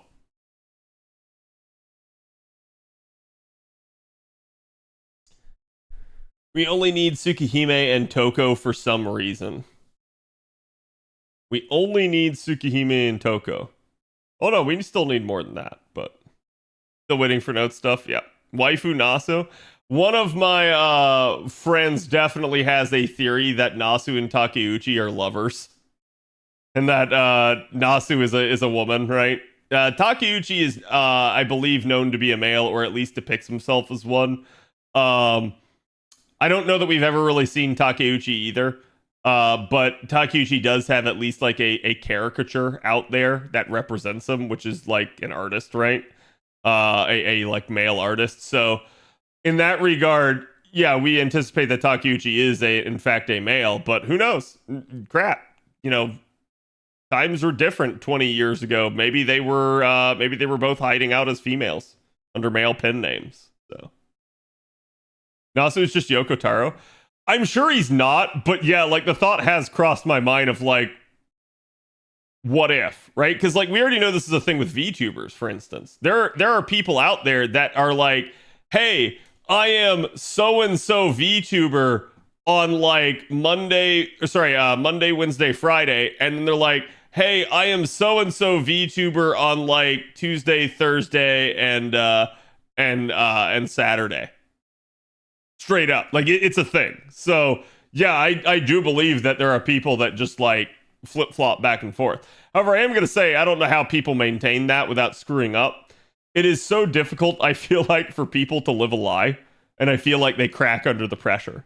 It's why, like, for me, chat, I have always just tried to just be myself with you guys because I just know that, like, there would be no point in lying. I would eventually be unable to keep it up, and I would just go, like, oh, fuck, as I screwed up. It's like Ace Ventura. Nasu is Takeuchi. Takeuchi is Nasu.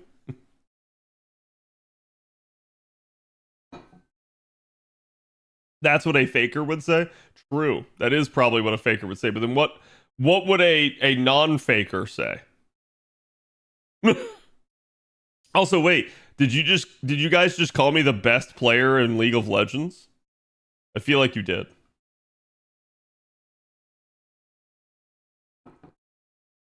I feel like I was today years old when I realized that Nasu and the guy that appears in all the main FGO announcements isn't the same person. I feel kind of dumb. Wait, you never realized that? Yeah, so Mr. 2 is Kano Yoshiki.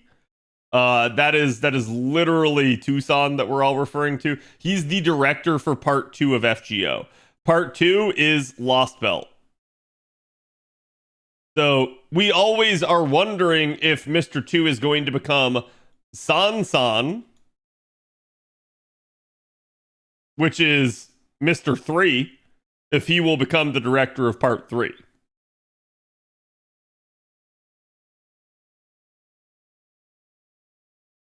Is Faker still the best? I'm sure you can like debate who the best actually is technically in like a current standing, but in terms of like historical significance and achievement, no, yeah, Faker's absolutely the best. Absolutely the best. There's nobody even close. What's his nickname, his moniker, chat? He's the like unkillable demon king or something now.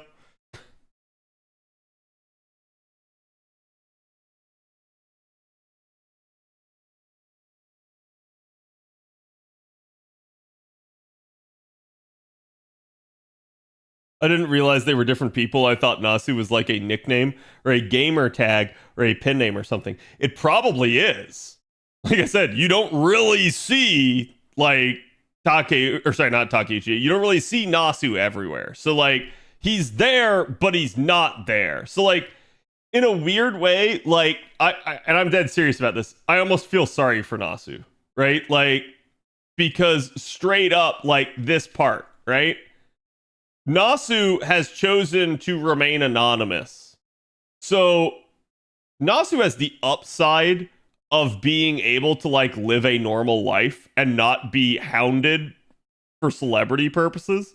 Any random Japanese person on the street could be Nasu. The downside is that Nasu has to basically sit in a waiting room and watch through a video feed. Nasu can't enjoy his IP with the masses that enjoy it as well. He cannot be a part of that because he has to like separate himself to remain anonymous. So while he does get a benefit from it, the downside is he doesn't get to experience it like a normal fan would. He's not able to partake in it in the festivities as everyone else can. So it kind of sucks. It's kind of a feels bad man. Maybe Tenthani will get a Nasu reveal. I would really like hope that before the end he did or something like that, but I respect the decision to remain anonymous. I understand. I understand that it probably gets overbearing. So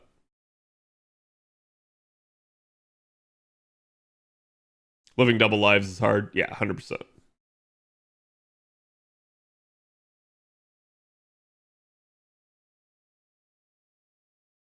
I had casual talk with a woman in Tokyo and she said she's a writer. She could be Nasu. That's true. You might have met Nasu. You could have totally made out with Nasu.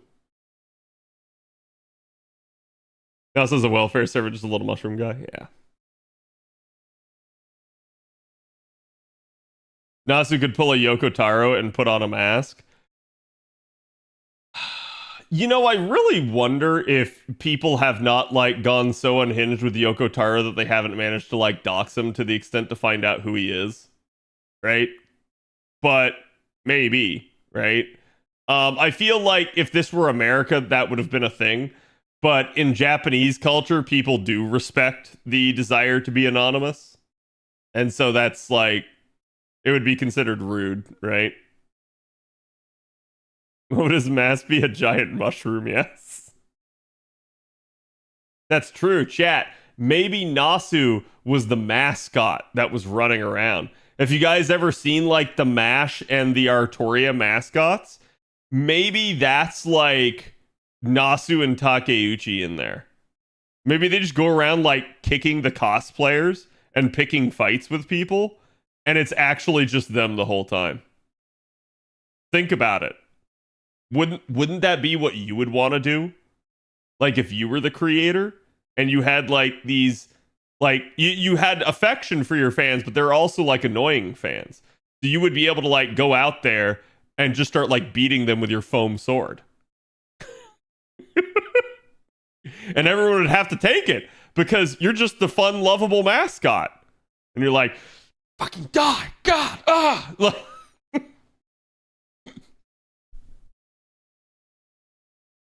I would not be surprised if Nasu did that. I would be. I would assume they wouldn't. But, like, it's a funny thing to think about, right? Beating whose sword? Well, like, again, Artoria is going to have, like, a foam sword there, right? It's just a thing. But, yeah, like, I find it really interesting that we never have gotten a reveal for Nasu in that sense. But it's also not, like, that surprising, right? Like, it just is a thing.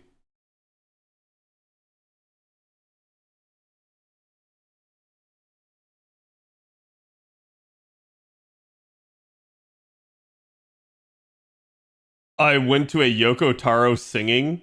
Oh, signing. Okay, I was gonna say, I was like, he sings? And he didn't have the mask on, but he had a booth set up. Really? I assume there was like no pictures though. They did not allow you to capture his likeness. Yep, no pictures, yeah. And that's like, that's cool. I can respect that. At least it's like, hey, look, you know, I don't want the, again, all it is the person saying, I don't want the celebrity status for better or worse.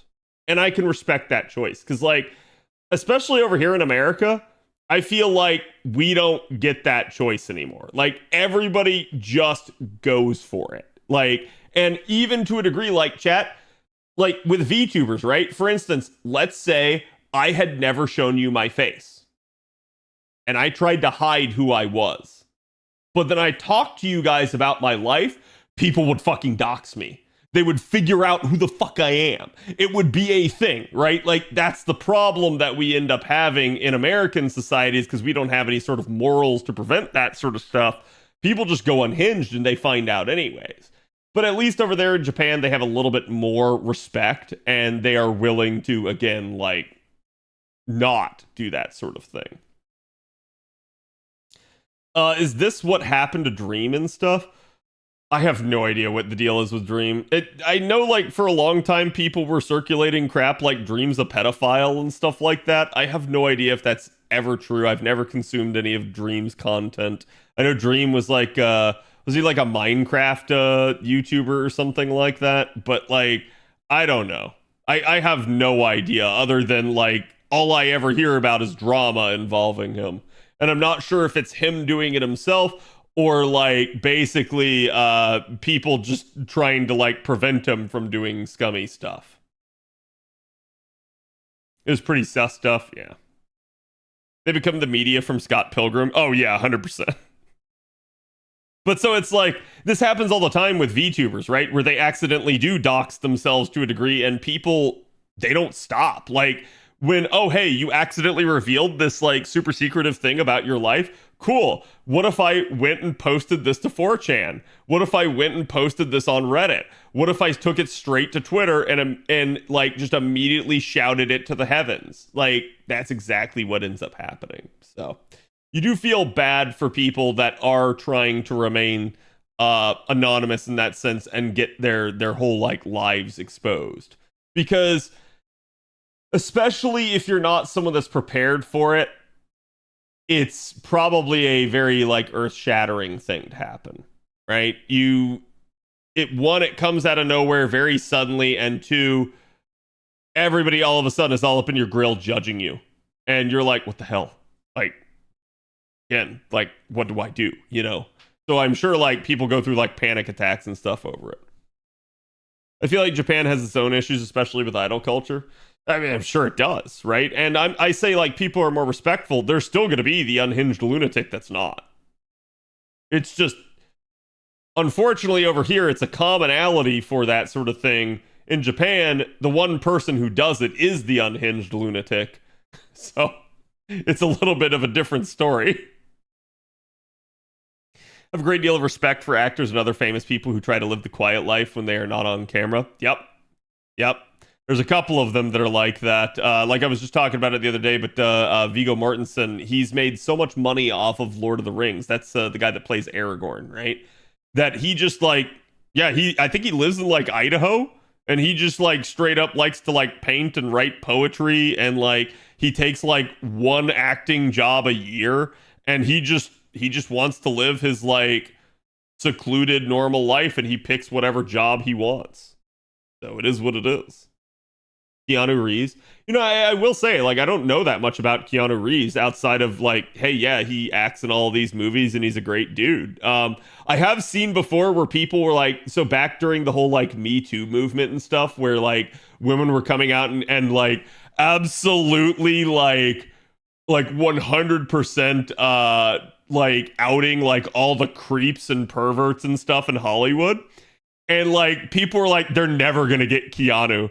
And they were like, well, what do you mean? Why are they never going to get Keanu? You can go back in every photo that Keanu Reeves has with a woman, and he is always like, and he's got his like arms around him, and if you look at his hands, they're not touching. He is like hovering instead of actually touching the person.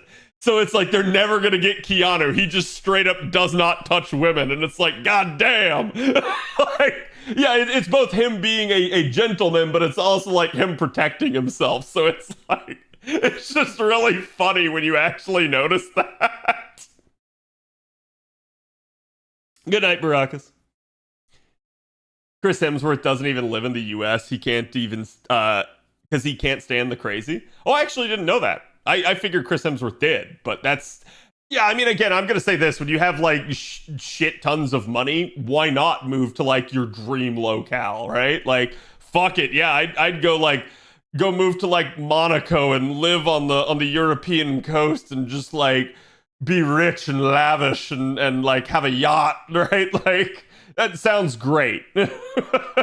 I wish I had that sort of life. Unfortunately, I live in Florida, and you know, Florida, you could argue Florida's like paradise to some people. I would just say it's hot and full of bugs and alligators. I noticed that a lot of Korean idols do that too. Oh yeah, because the culture, I think in Korea especially, is pretty bad for that sort of thing, where it's like you just, especially as a celebrity, you don't want to get taken down over some stupid, cheap accusation. And then, like, so for instance, chat, let's say I went to a convention. Let's say I met a female fan. And the female fan is like, hey, can I get a picture with you? And hugs me. And then 5 months later, the female fan comes out and is like, you know, he did such and such act to me. And then everyone's like, oh, I can't believe you, Cad. Why would you do that? And then everyone believes it because there's one picture of you where they were hugging you. And they're like, look at him. He's got his hands all over them. And it's like, I didn't do anything, right? Like, but no one's going to believe you because everyone, especially with internet culture, just wants to believe the accuser and absolutely see the celebrity get taken down. 10 out of 10 times. That's always the case. And I'm making it sound like I'm a celebrity. I'm not, chat. I'm not trying to. I'm just using myself as an example. But like, yeah, it's 100%. Like, it sucks. And that's why you have to like be very careful with how you act around people. And I've told you guys this before, especially with me myself, like online, I do take this sort of stuff seriously. For instance, if I ever have had to talk to an underage person, I usually, one, I don't know if it ever has happened. Two, if I do manage to find out, I'm immediately like, oh, hold on, pump the brakes. This is not a thing. And basically, I have tried to like get the person help or get them to where they need to be and drop them off in a place that I know that they will be safe and like with people they can trust, right? When I say drop them off, I don't mean physically. I mean like, hey, I put you in contact with people that I know are good. And then like women, I've definitely had women flirt with me online before, but like, I don't know. I'm somebody that like I've been around for years playing like MMOs and stuff, so I've seen all these like failed relationships in MMOs. Some of them are nasty. And so like I've always just been of this opinion that an online relationship is not a real relationship. It's only when you get serious enough with it that you're actually willing to meet the person IRL that then it becomes a real relationship. I'm not saying you can't have friends online. I'm saying you literally cannot have a lover online. It's just not a thing. Like, you are not going to meet your significant other that way unless you're willing to meet them IRL. So it's at that point, it's like, okay, yeah, that's when it becomes serious. Doesn't mean you can't talk to people. Doesn't mean you can't, again, like, be open to that sort of thing. But like, straight up, yeah, I don't humor that sort of thing. I'm not the guy like running around in everybody's DMs, like hitting all the ladies up, being like, hey, what's cooking, good looking? And like just trying to get in everyone's pants. I don't understand why people do that, and I will probably never. Because to me, it doesn't feel like that sort of stuff even works, even to begin with. He's Australian. Who? Oh, Chris Hemsworth. Yeah, okay. Yeah, actually, I feel like I did know that. I feel like I have heard that before. DiCaprio is also known to be very down to earth, which is surprising because I feel like he wouldn't be just based off his mannerisms, but I feel like I've heard that before too. Leo, I date 20-year-olds as a 40-plus-year-old. I mean, hey, if he's still got it, he's still got it, I guess, right? I don't know. Should have done the hover hand while they hugged you. Right. Like, in that regard, I would have to be cognizant of that if I ever did go to an actual, like, real life event that, hey, yeah, this might be a thing. When does summer events start? Yeah, it's probably going to be the 18th is my current guess, but we'll see. They have not officially announced yet. RuneScape girlfriends? Oh, yeah. No. I mean, it's not limited to RuneScape, right? It's quite literally what's the term that I've heard now? Discord kittens. Like oh so and so is my Discord kitten. I've got to have like this online woman that I flirt with, even though I know it will never go anywhere. The entire thing was weird because it happened extremely fast with no evidence. Sorry, for what? Sounds like how Anime News Network was making a hit piece against Vic Mañana and said that a photo of him and a fan was touching the fan inappropriately, but the girl in the photo got on Twitter and said Vic was super cool guy, nothing happened. That's freaking wild when, like, you don't even have the woman trying to accuse. It's straight up, like, a third party trying to accuse on behalf of that. That's fucked up. Like, straight up. I hadn't heard that. That's wild. A friend of ours met his wife on Final Fantasy 11. I've met 3 of my best friends playing Final Fantasy and Destiny. We actually went up to Minnesota and went to a Final Fantasy Distant Worlds concert and Renaissance Festival with them. And then you locked them all in your basement and consumed them all. No, like, and I'm not saying, again, that you can't find and form meaningful relationships online. Just that the step that's required for that to be a, like, long-term actual thing is, yeah, you're probably going to have to meet them at some point IRL. And I really do mean that. Like, I'm not saying this to shit on people meeting each other online. I am saying that there are certain steps that have to be taken for it to be a serious thing, and that unfortunately, there's just a lot of fooling around on the internet. There are people on both sides, both men and women, that are just big old flirts and don't want to commit to anything.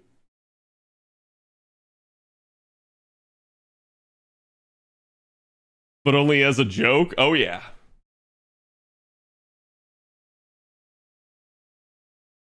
Don't tell the Valo Edators that their relationship isn't real. Wait, what? Tom Cruise is supposed to be pretty cool. Oh, I have heard that Tom Cruise, at least at some point in his life, was quite insane. I don't know whether or not that's true or not. I've heard both sides on that. Excuse me, on that one. I've heard that Tom Cruise has a bit of a Napoleon complex, that he cannot stand anyone being taller than him, and that apparently, like, he straight up has to make it so that in like movie shots that he does not look shorter than the people that are next to him. But I don't know, right? Maybe that's all true. Maybe it's not. Yo, they had a Donner party, right? E-daters. Ah, I got you.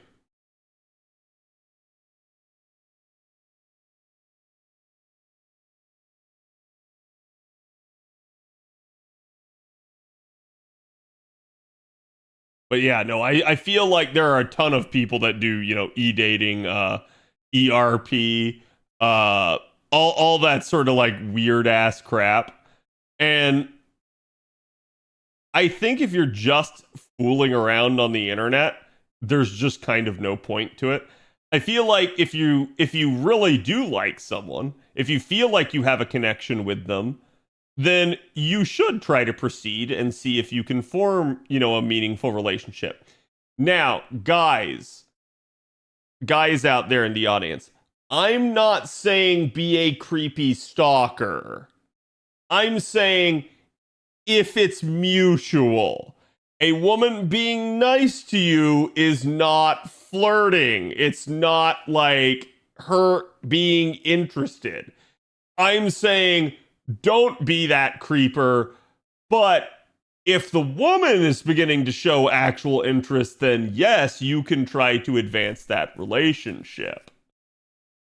I hate that I have to say that, but it is a thing. Vic got screwed by a lot of people he thought were friends that accused him of bad behavior, like female voice actors. He tried to sue them for defamation. He lost his job and was getting canceled from cons. Last I knew, his lawsuit was an appeal, but that was a while ago. Yeah, I mean, chat, this has happened numerous times with me before, and I've made my stance known. Less so on like here on stream, but more so behind the scenes. But I've said before that I've had people be like, "Oh, Cad, so and so did this, so and so did that. What are you gonna do about it?" I don't know. Did they do anything to me? No. Does it concern me? No. Why do I need to do anything?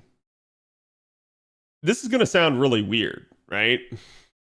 But what I mean when I say this is that, like, usually, if there is like a witch hunt going on, if this person got into some kind of trouble, they're already getting punished by the witch hunt and the trouble that they got into.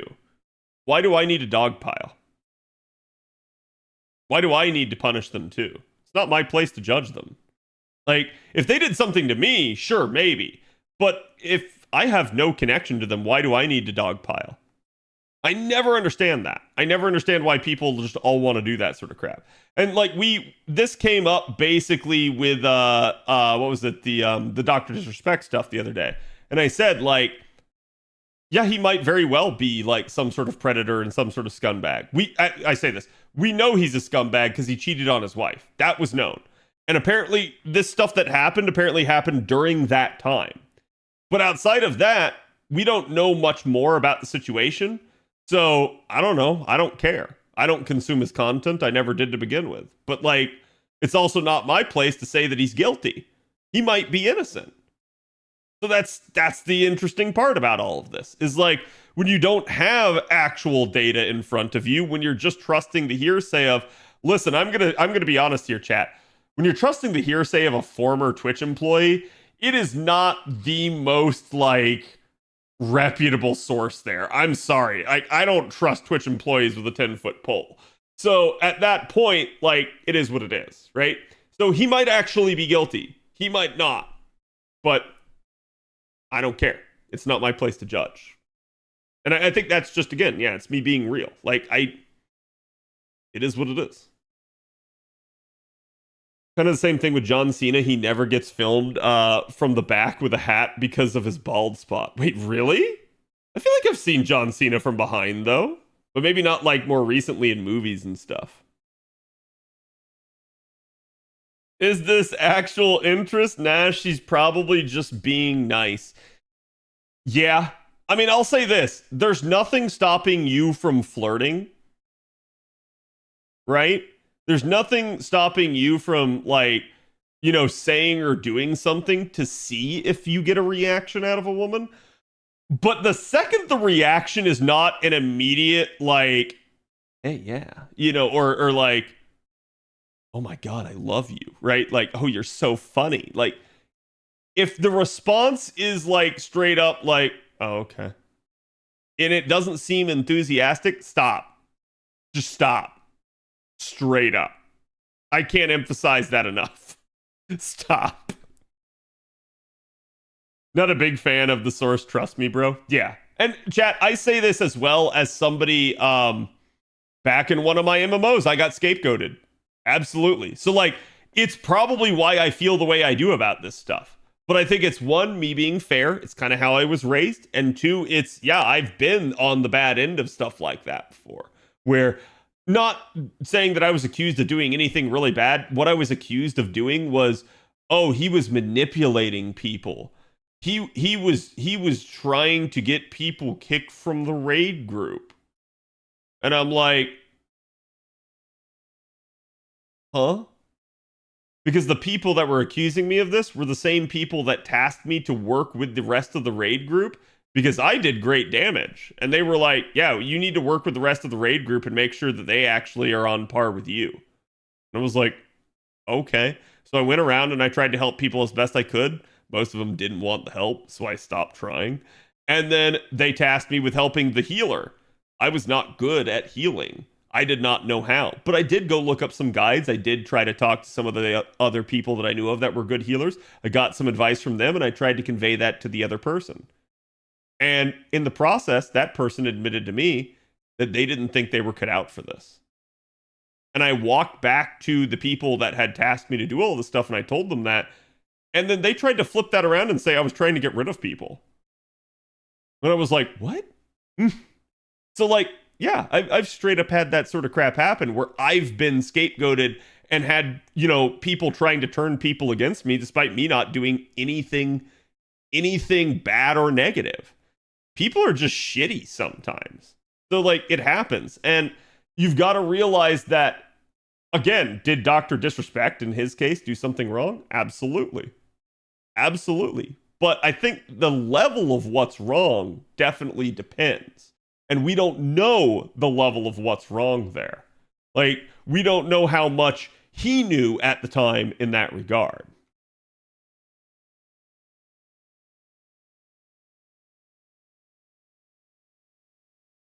From Vic being a very outspoken Christian. Yeah, I don't know why people got to go after Christians like that. Like, if the Christians are getting all up in your face and trying to, like, you know, tell you that you're a sinner and that you're living the wrong life, yada, yada, yada, I can understand being upset at them. But when someone's relatively minding their own business, I don't understand why people go after them. Like, I don't get that. So no sending pics or meeting up. Do not send women a dick pic, no. One of the situations that changed my view of this was Pro Jared, a YouTuber whose ex-wife accused him of infidelity, among other things, and the accusation spiraled out of control and turned out not only was all of this false, but his ex-wife was caught lying about the whole thing. And at this point, I wait till the full story is out before judging. Yep. Yeah, one of my other buddies is actually somebody that watches Pro Jared from time to time, so I have kind of heard about that story before. Yeah, it just sounds like what the fuck. Like people don't realize that these sorts of accusations can just absolutely ruin someone's life. And I never understand why people are like okay perpetuating that. Because the second it happens to them, oh no, oh how dare they? How dare someone accuse them? But oh, I'm so quick to point the finger.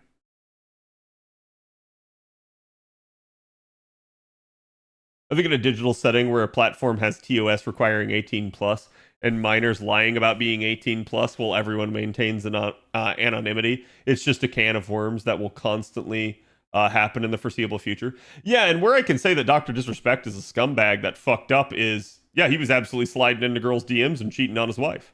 That's what got him in that situation. So he's fucked because of that.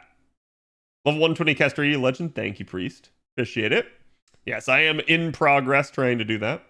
But so it's like, yeah, he was absolutely in the wrong to do that. Did he know the girl was underage? I don't know. He might not have known at the time. He might have found out after the fact. Who knows? Again, all we really know about the situation is what the Twitch employee has said. The Twitch employee insists that he did know. But I don't know that I trust the Twitch employee. Because again, he's an ex-Twitch employee. He's not working for Twitch anymore. And he's probably going to get sued for defamation. So from his Twitter, it seems that he knew it was a minor. He knows now. I don't know if he knew at the time, right? And I think I remember reading his tweet and I remember thinking this is extremely poorly worded. Because his tweet did make him sound like he was guilty, straight up. And I think he was just more or less trying to own up to like what he had done that was wrong, and less him saying like, "Oh yeah, like I totally fucking knew and went for it." I don't think it was that. But again, we'll see, right? Like maybe that will come out, and then I'll be right there with everybody saying Dr. Disrespect deserves everything that's coming to him, right? But I will wait. I will wait and judge only once, there is reason to. Kind of went nuts IRL. Yeah, I've known plenty of people online that have run into some nuts people, myself included. I've had people go unhinged on me. Like I said, I had a stalker at one point, so.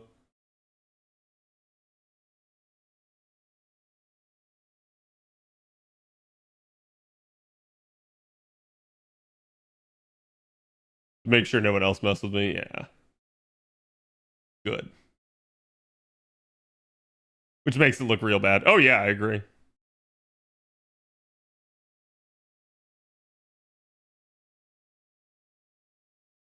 Remember Johnny Depp?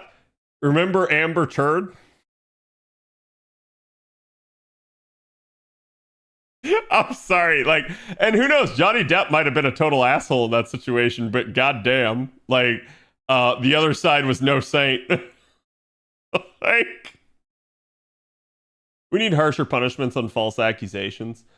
I know why people don't want it. They don't want the harsher punishments on false accusations because they feel like it'll discourage accusations in the first place. But I believe there should be some level of if you can figure out that it was in fact malicious, that it was done to try to ruin someone's life on purpose, and it is all fake, yeah, I straight up believe whatever punishment the person would have gotten had it proven true is the punishment that should befall the person that absolutely fabricated it. I think they should have the same equal and opposite punishment there. He's an ex-employee for a reason. Yep. I'm glad that I don't play games with a competitive Clash of Clans situation that is messy. Is something going on with Clash of Clans? I mean, it's been around for a long time, I know, but... Catch you later, Aniko. He could have said he didn't know, but he didn't mention it, yeah. He edited it 3 times. We're probably on legal's advice. I don't know. He edited it 3 times, but it definitely feels like that was a lot of out of pocket. Like he just was kind of speaking from the heart. That was my impression of it, right? Fluffy, thank you for the follow. Welcome. Cad for president? No.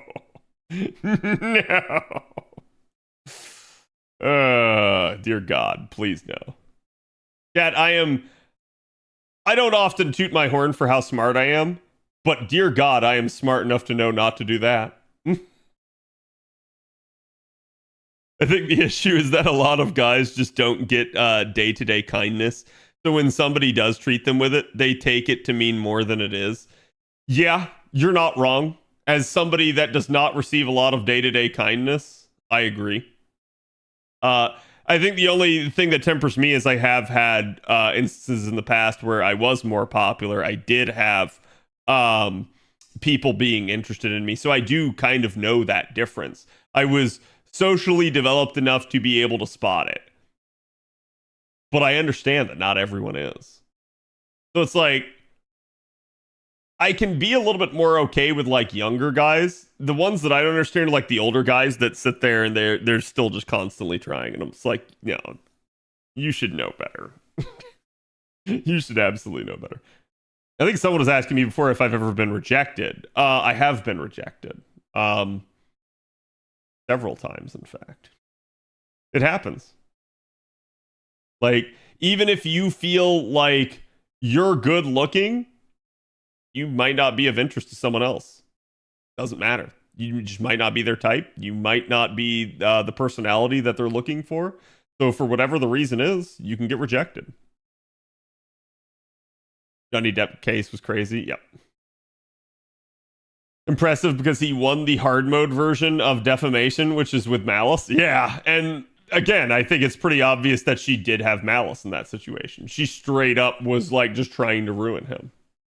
CAD slogan, a saber face in every home. Yes. Power to the players. I've seen IRL a couple people accuse others of something heinous. Then it came out that the accuser lied. At that point, I said they should never be trusted ever again. Oh, I agree. Straight up. If you lie to try and ruin someone else's life, God, we need some sort of like scarlet letter to put on them. Like, I'm sorry. I can understand being under duress and telling a lie. I cannot understand, hey, you know what? Fuck that other guy. I'm going to ruin their life so that my life doesn't have some level of like difficulty. I don't get that. But again, it's probably how I was raised. Were you ever in the popular crowd in high school? Yeah, from time to time. I played sports chat. So it is what it is.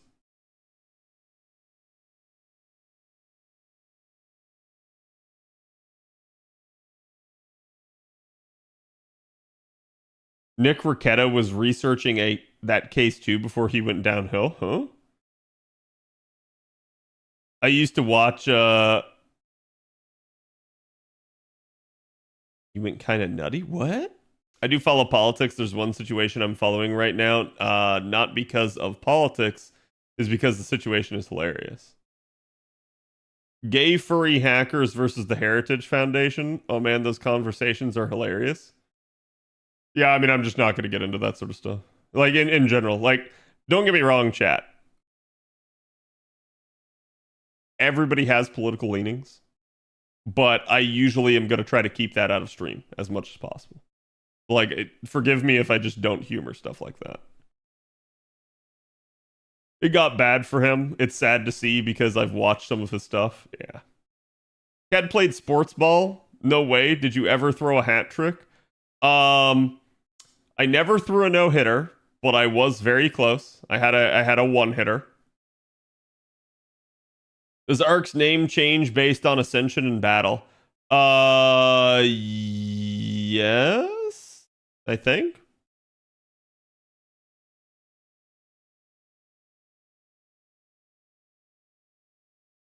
Or does it not? I feel like it does. I feel like I just read that it does. Not too long ago.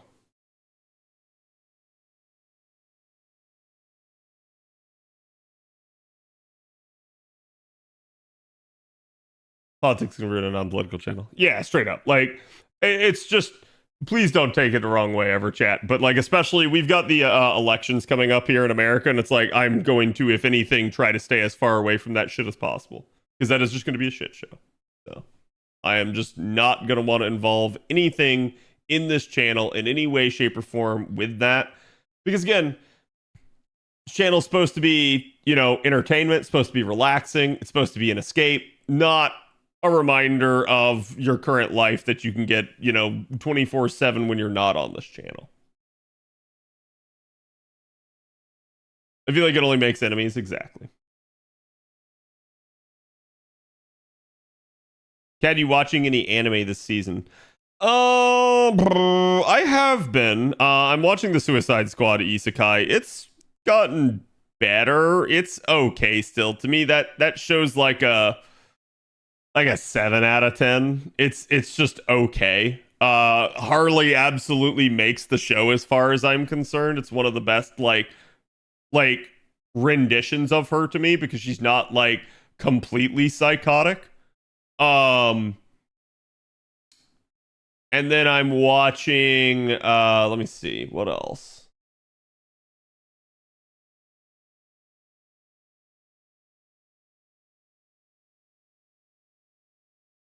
I watched the first episode of Failure Frame. That was interesting. It gave me some Shield Hero vibes. I watched the first episode of My Dear Friend Nokotan. That was funny, but it was not as funny as I thought it was gonna be.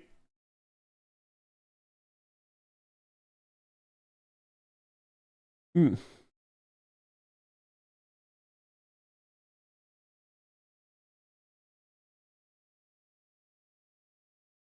I still gotta finish up Spice and Wolf. It's still ongoing though. I did watch the first episode of the Osan Newbie Adventure. That's gonna be like my trash anime this season, I'm sure. I have watched the first episode of Tower of God. I did watch Wistoria. Wistoria was okay.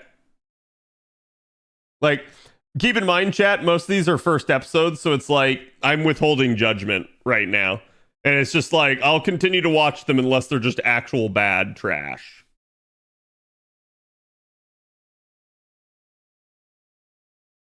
But once we get to about that 3-episode mark, I should have a better idea of what I'm gonna watch.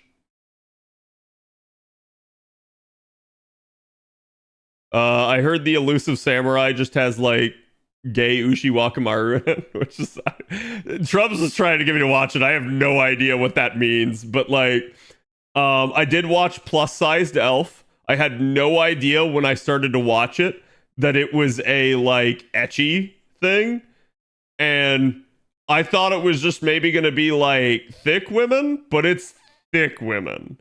So like, I don't know. I might not continue to watch it.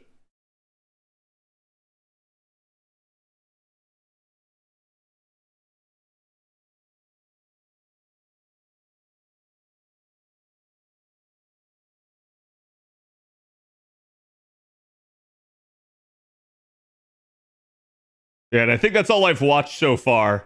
So if you guys have any other recommendations, I'm absolutely down to hear them.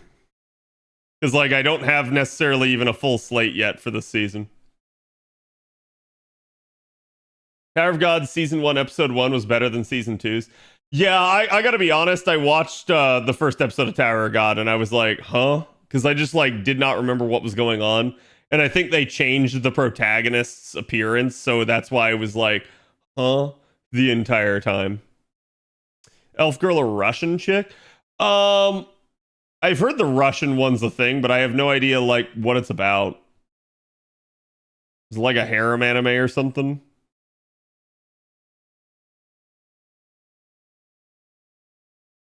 Elusive Samurai has some of the most beautiful art of any Shonen Jump manga. Its quality is staggering. I see.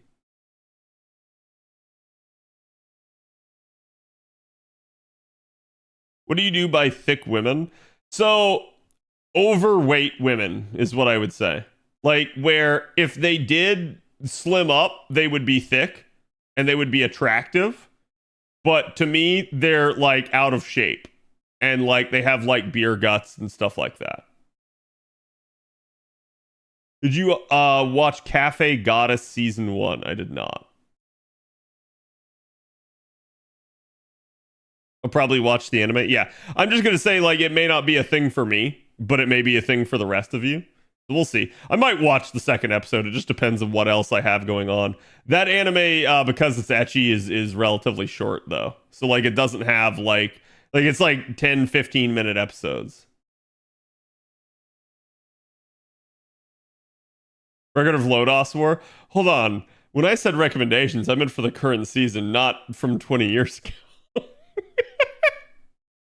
I've tried to watch Record of Lodos War before because I have heard it's really good, and I love fantasy, and I feel like it'd be right up my alley. But the versions of it that I could find out there on the internet when I did try to sit down and watch it were terrible. Like, it's already an older anime, so it's got a pretty like, you know, kind of clunky old style, but the quality level that I was watching was god awful, and I don't blame the anime for that. I just could not find a good source for it. Bilingual girl teases boy that secretly knows Russian, and hijinks ensue. I see.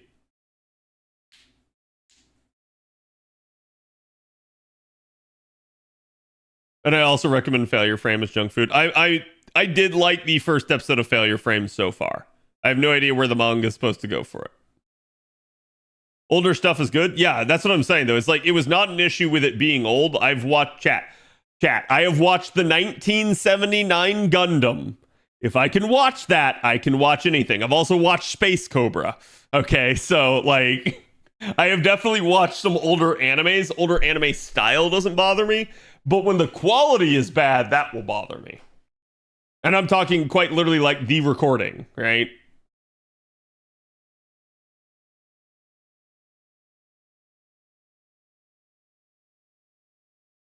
Failure Frame is low-key good. I know nothing about it. Gundam is my second favorite anime. What's your first favorite? They fade. They fade. They fade. They fade. VHS quality mostly, hard to find a good one. Yeah, I need like someone to remaster it and then like I don't know, like throw it on Crunchyroll and then have like everybody else rip it because I hate Crunchyroll. But like straight up, like it feels like that's what needs to happen. Like there needs to be like a Blu-ray of it. Black Lagoon is my favorite. Oh yeah, I wish they would come out with more Black Lagoon. I love Monogatari, but not for everyone. Yeah. I had so many people try to get me to watch the Monogatari series, and then I always watch it, and then I always end up like just not really caring for it. I think it's just the storytelling style of it. It's very like effervescent, very like all over the place. So that's why I kind of end up going like a lot of the time. But like it's dialogue heavy, yeah. Like I don't mind it being dialogue heavy. I mind that like it has like logic jumps, and so like it just cuts and you're not sure of what happened. Hello Fox, welcome everybody. How's it going? How was stream today? I spelled it right. Congratulations. You might have been able to watch old anime, but can you watch Redo of a Healer? I never watched Redo of a Healer. And it's funny because I saw a lot of people making a big stink about it in the first place, and apparently the majority of people who watched Redo of a Healer were women. I'm on to you, ladies. I'm on to you. I find that so freaking hilarious that that's the case. But no, I could never really watch it. Just did not seem like something that would appeal to me. Got through Shimosa and most of Salem on JP. Nice. For the surprise early UDK banner. Yeah, did you like that? I saw so many people freaking out like, what do you mean Ace and Castoria Berserker are coming back? Huh? Because like, and I kind of get it because they said like summer wasn't supposed to be until like mid-August after the anniversary. But I guess because they're going to be running the anniversary, they don't have time to run the summer pre-banners before, so they're running them now. So yeah, it's just like it's unexpected, but I guess we should have seen it coming type deal. But good luck. Redo of a healer is basically just hentai. Yeah. Vampire Hunter D is another amazing anime. I've heard it's good. I don't think I've seen it. I would have to consult my old spreadsheet that I used to keep of animes that I watched back in the day. But I don't think I've seen that one.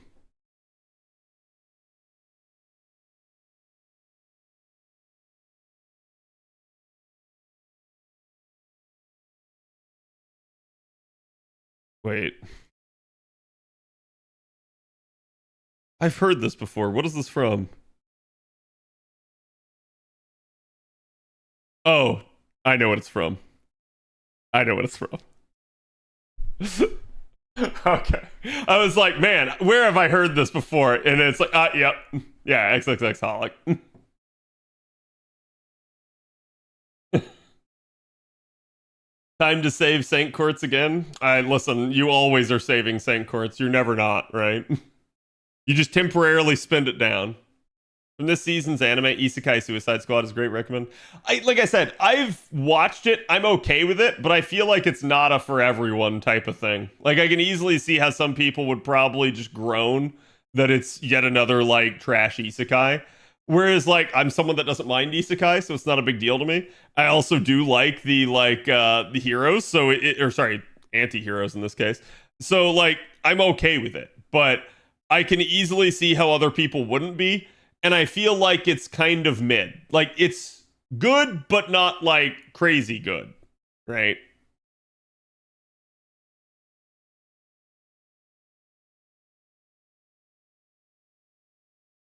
An omnibus of stories? Ooh.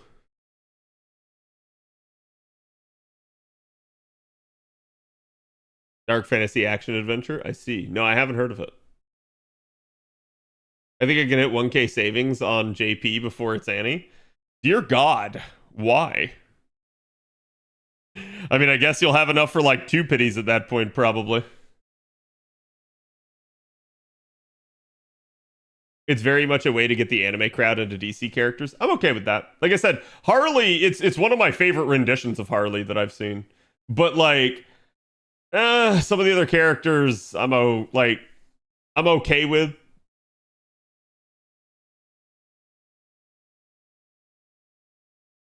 Upstream's going well for you guys too. It is. We went over the Chaldea break room earlier about Arcuid. We went over Erice, and now we are just on that Castoria 120 grind. Big beautiful woman anime. Yes, that is a good way of saying the elf one. Gonna watch Bleach, Black Lagoon, Fairy Tail, Kill la Kill, etc. Oh yeah, if you haven't watched those, I highly recommend them. Like, chat, usually the big name animes back in the day are popular for a reason.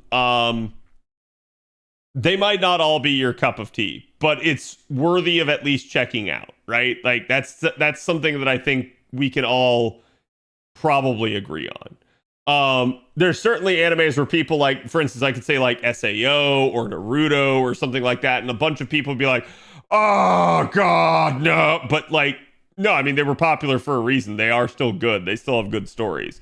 Whether or not they maintained that quality is another story entirely. But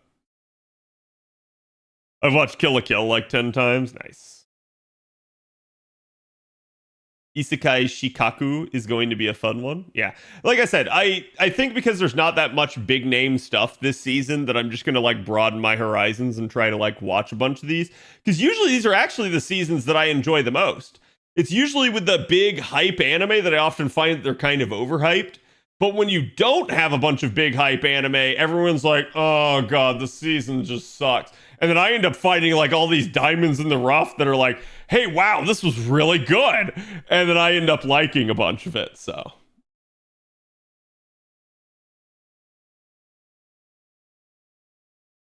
Death Note is a good classic that is fairly short as well. Yep. As long as One Piece is for an anime, it's so worth it once caught up. Listen, One Piece is great. I would highly recommend everybody that wants an anime to just veg out on and absolutely devour to watch One Piece. But it's 1,000 episodes long, so I totally understand if people don't want to do that. Gonna get going though, because I'm gonna be reading some Hollow Ataraxia. Yeah, it's no problem. Yeah, we're actually gonna be ending here as well. Let me see who all is on tonight and who all I can give some love to.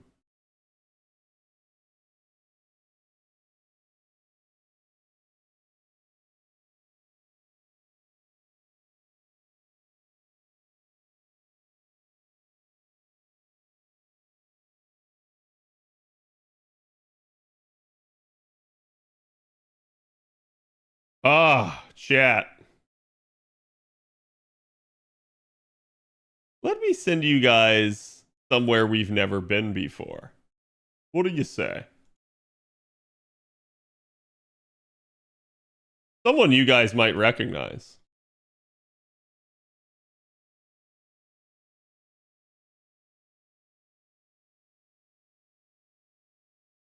We're gonna go raid Peanut.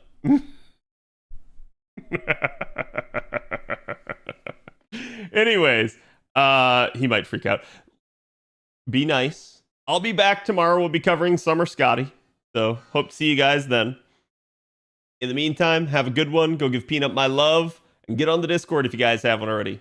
Good night. I am currently at like 105 with Castoria. We'll be further tomorrow.